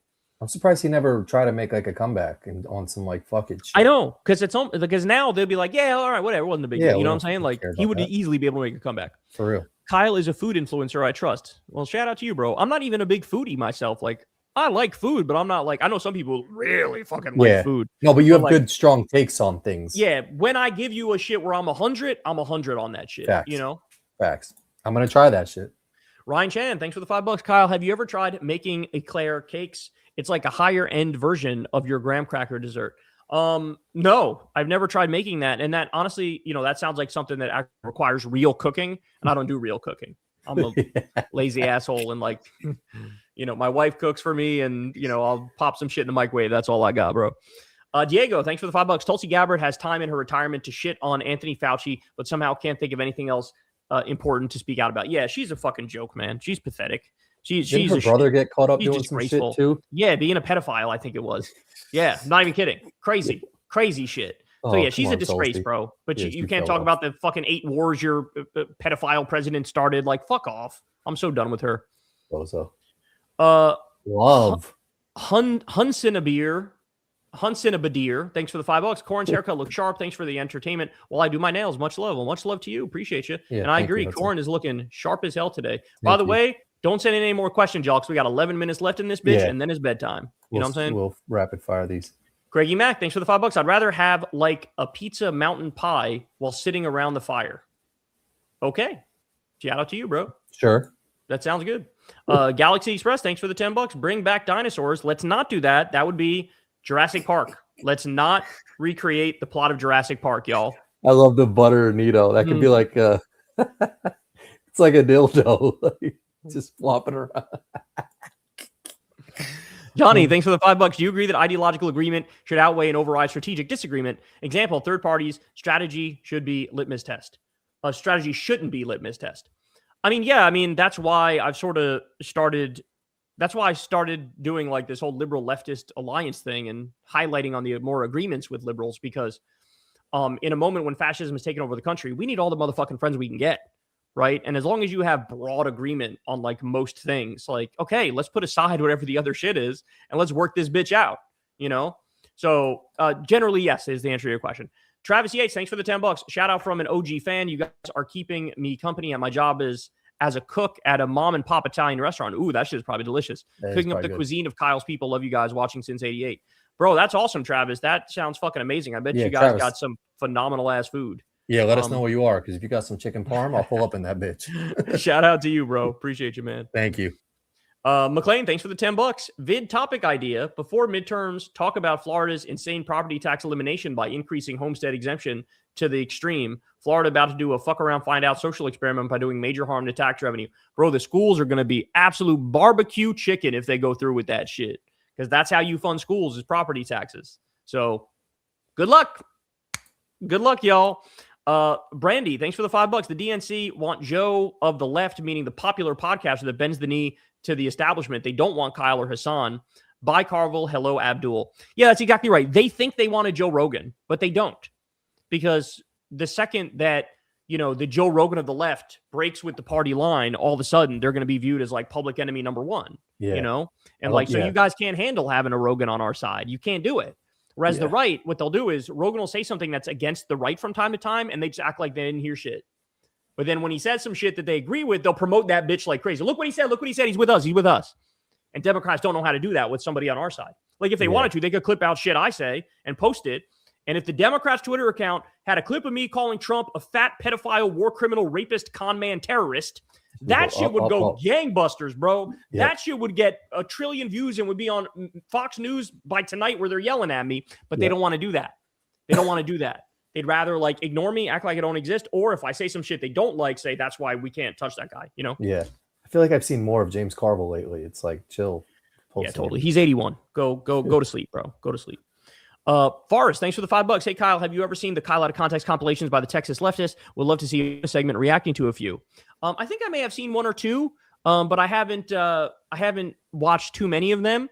Shout out to Leon who did the original Kyle Out of Context. It's sort of hard to top Leon. Leon's sort of the GOAT. Like he's the OG. Those Kyle Out of Context, bro, they hit hard. Every line is a fucking laugh line because he knew how to tighten them bitches up and make it punchy and tight, Facts. Film Inspector, thanks for the $5 tomorrow. Salam Bhatti is up for the Virginia primary. Please give him a shout out. Also, what's the difference between universal health care versus Medicare for all? There is no difference. There is no difference. Universal health care is a broader category that includes like different ways of getting there, right? Like publicly funding a private healthcare system or publicly funding a public healthcare system. There's different ways to achieve universal healthcare. Medicare for all is what is literally in the words. It's literally Medicare for all. So you expand the Medicare program to make it so everybody is covered by it, which would mean public funding of private healthcare. So universal healthcare is just a broader way of describing it. Medicare for all is a version of universal healthcare. So there's your answer. Eli, thanks for the $5. Corin and Kyle, I'm 100% veteran. Think about moving out of the U.S. and moving to European countries because of all the craziness. Any suggestions? I'm not well traveled, bro, so I'm not really the one to ask this question. You probably want to ask somebody who's traveled throughout Europe and elsewhere who can give you a good answer on this. But yeah, unfortunately, this is not my realm of expertise. Yeah, I've been to Czech Republic. I've been to Prague, and it was I don't really fuck with the food too heavy. So find a spot that's got some good food. Martin, thanks for the $5. I predict that Trump could try to interfere in the election in Brazil because he hates Lula, defying him and going to China and the arrest of Bolsonaro. Yeah, I mean, Trump was trying to free Bolsonaro like regularly. And Lula has been cutting deals with China and shit. So I don't doubt. I mean, these guys are fucking psychos. They'll do anything. So yeah, I think they might interfere in Brazil, and Brazil needs to be prepared for that. Craigie Mack, thanks again for the $10. Guy got speared with trekking pole. Yeah, you're talking from the thing you said earlier. Yeah. Bald PB guy, thanks for the $10. Yo, did you check out Poulos in Massachusetts? I think we did this one up against Action Class. Yeah, we already did this one. My username, thanks for the $10. Okay, I work with right wingers. Kyle, I work with right wingers who worry about AI and flock cameras and hyper surveillance, but can't connect the dots to Trump capitalism and social media. It's odd to listen to, and I worry about 2028. Well, look, I don't think you have to worry that much about 2028 in terms of like the public sentiment. I think the public sentiment is pretty locked in at the moment for 2028. But yeah, there's that weird right-wing conspiracy brain where like they see a lot of problems that are real, but then they just like misdiagnose the core of it and who the bad guys are. And that's why these people need to fucking like tune into shows like mine instead of like Alex Jones, because Alex Jones is just saying what I was saying 2 years too late. Right? Like, I'll talk about it tomorrow, but he said Trump should be impeached. It's like, bro, I was saying this shit 2 years ago. Why would anybody listen to you when I was right 2 years earlier, Craigie, thanks again, bro. I'll add one more ick. People that say, if you don't like the way the USA is, then leave. How about no? And I'm pissed because I fucking care. Too many people have completely lost the damn plot. Totally, yeah. If you don't love it, leave it is insane. Dissent is the highest form of patriotism as long as you're trying to make your country actually better. Mini Mom Donnie, thanks for the $10. Kyle, strategically, it would be nice to have you on the 28 debate stage to push everyone left. Also, we need lefties to protect the 2024 consolidation BS lives in 2024. Then you accidentally win. Yeah, bro. There's going to be somebody who can handle my job that you're describing here. There will be somebody to argue everybody to the left. I have no doubt about it. The environment is way too ripe for like multiple people to run and say shit like abolish ICE, fuck billionaires. Like it's going to happen, bro. It's going to fucking happen. I promise you. Clamp, thanks for the $5. Hey guys, a few months ago, asked you for advice after a breakup. You honestly gave me some great advice and I'm doing pretty good now. It genuinely helped. Well, shout out to you, bro. And I'm happy that you're doing better. Listen, man, the craziest thing is that time really does heal all wounds. And it's it's like not a satisfying thing to say or believe, because basically what I'm saying is, yeah, you're going to feel like shit right now and for a hot minute, but eventually you'll be all right. And so like some people don't like that because it's like, hey, I'm signing you up for at least like weeks or months of pain, but like you'll get through the other side and then you'll be like, hey, I'm good, you know? So like you just got to white knuckle that bitch. We all been there, bro. We all been there. Everybody's been there. Oscar, thanks for the $10. Bro, Kyle, why didn't you talk about DC electing a Democratic Socialist mayor? We are building the Acela Commie Corridor. DC residents, we are out here, bro. Well, forgive me, but I'm fucking I'm out of the loop on all this, man. Yeah, I'm out I of know the loop. DC got a socialist mayor, but that's what's up if it's true. Muriel Bowser. No, this is the one who fucking Mayor Bowser? Yeah, literally. And this is the one who like caved to Trump. What are you talking about, bro? I don't know what you're talking about. Yeah, this one caved to Trump and gave Trump a lot of what Trump wanted. Anyway, Broadway Scott, thanks for the $20. Late to show. Hi, guys. Have you discussed Chuck Edwards and Max Miller? Sickos. Also, did you see CNN show on Piker and Hog /DSA Rise? Great. Kyle, I'm an annual sub on Substack, KKF, but why don't you do YouTube monthly memberships? It's a good question, man. I don't know. I mean, people have told me to do it, but I don't have anything to offer people on YouTube in particular. And so I don't feel like it's fair to be like, hey, give me money here and get nothing. So I've had the Patreon for so long. I direct people to the Patreon if they want to tip monthly. And then, of course, there's Crystal Kyle and Friends on Substack. So I don't know. I just never clicked that shit on because I felt like there's already Patreon where people can support the show if they want to support the show. You know what I'm saying? Anyway, that's the answer to that question. I did not watch the CNN show, but I'd be very curious to see how that went. I'm sure they were smearing Hassan one way or another. And Max Miller, bro. On Max Miller, we didn't talk about him, but yeah, he's an abusive fucking prick. He's just insane. I did a segment on him today. You should check out if you haven't seen it yet. Appreciate you, bro. Harmony, thanks for the $20. Yo, Kyle, when you get a chance, you should check out Live and Learn, a stream from today. Hutch, Pisco, and Josiah, and then essentially just grilled Keith Edwards because he said he joined his local New York City DSA, and they just spewed Red Scare BS. What? You're saying Hutch... Well, Hutch, I could see doing that. But Pisco and Josiah, I'd be surprised if they were spewing Red Scare BS. Well, anyway, that's a shame. Retro Lee Jean, thank you for the $10. Hey, Kyle, your stats are backed up by an ad where a Trump voter is willing to vote for Rob Sanford, governor of Iowa. Look into him, progressive, call him a centrist. You heard it. Anyway, appreciate you. The Canadian guy, thanks for the $7. Kyle, what do you think a post-Trump Republican Party looks like ideologically? Do they coronate a new king of the movement or reinvent themselves? I'll tell you what it looks like. It fucking crumbles to dust. They fail miserably. They're lost. They're in the wilderness. They don't know what to do, and they have no idea what to say or how to be popular again. That's what's going to happen. We got a little microcosm of that with the post-Obama Democrat Party where they struggled. The post-Trump Republican Party is even worse off, bro. They're going to be a fucking wreck. You just wait and see. All right, we'll do like two more.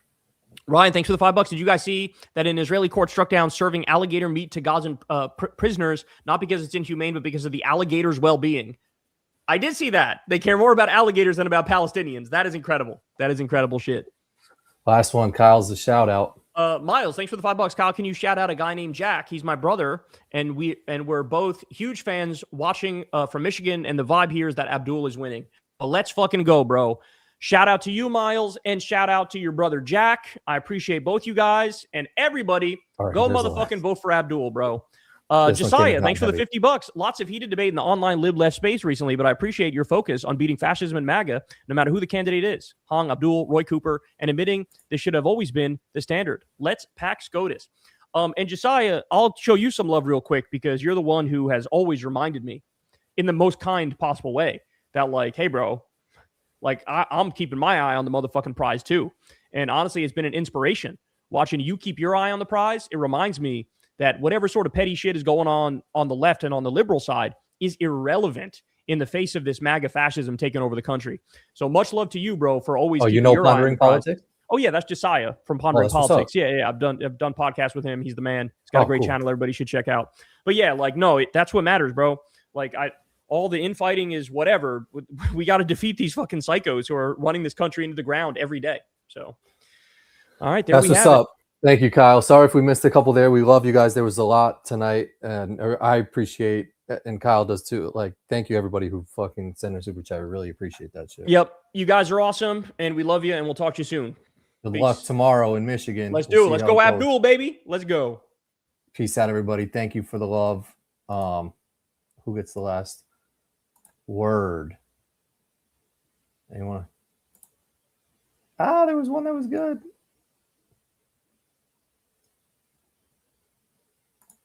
Not a bad chat. All right, I'll take it. All right, love you guys. Go vote if you're in Michigan. I guess that's a big one. We'll see everybody next week. Peace out. Love you. My mom. Last word. Love you.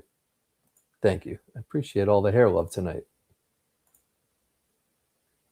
Broadway Scott. I'll take it. Thank you, man. All right, see you guys next week.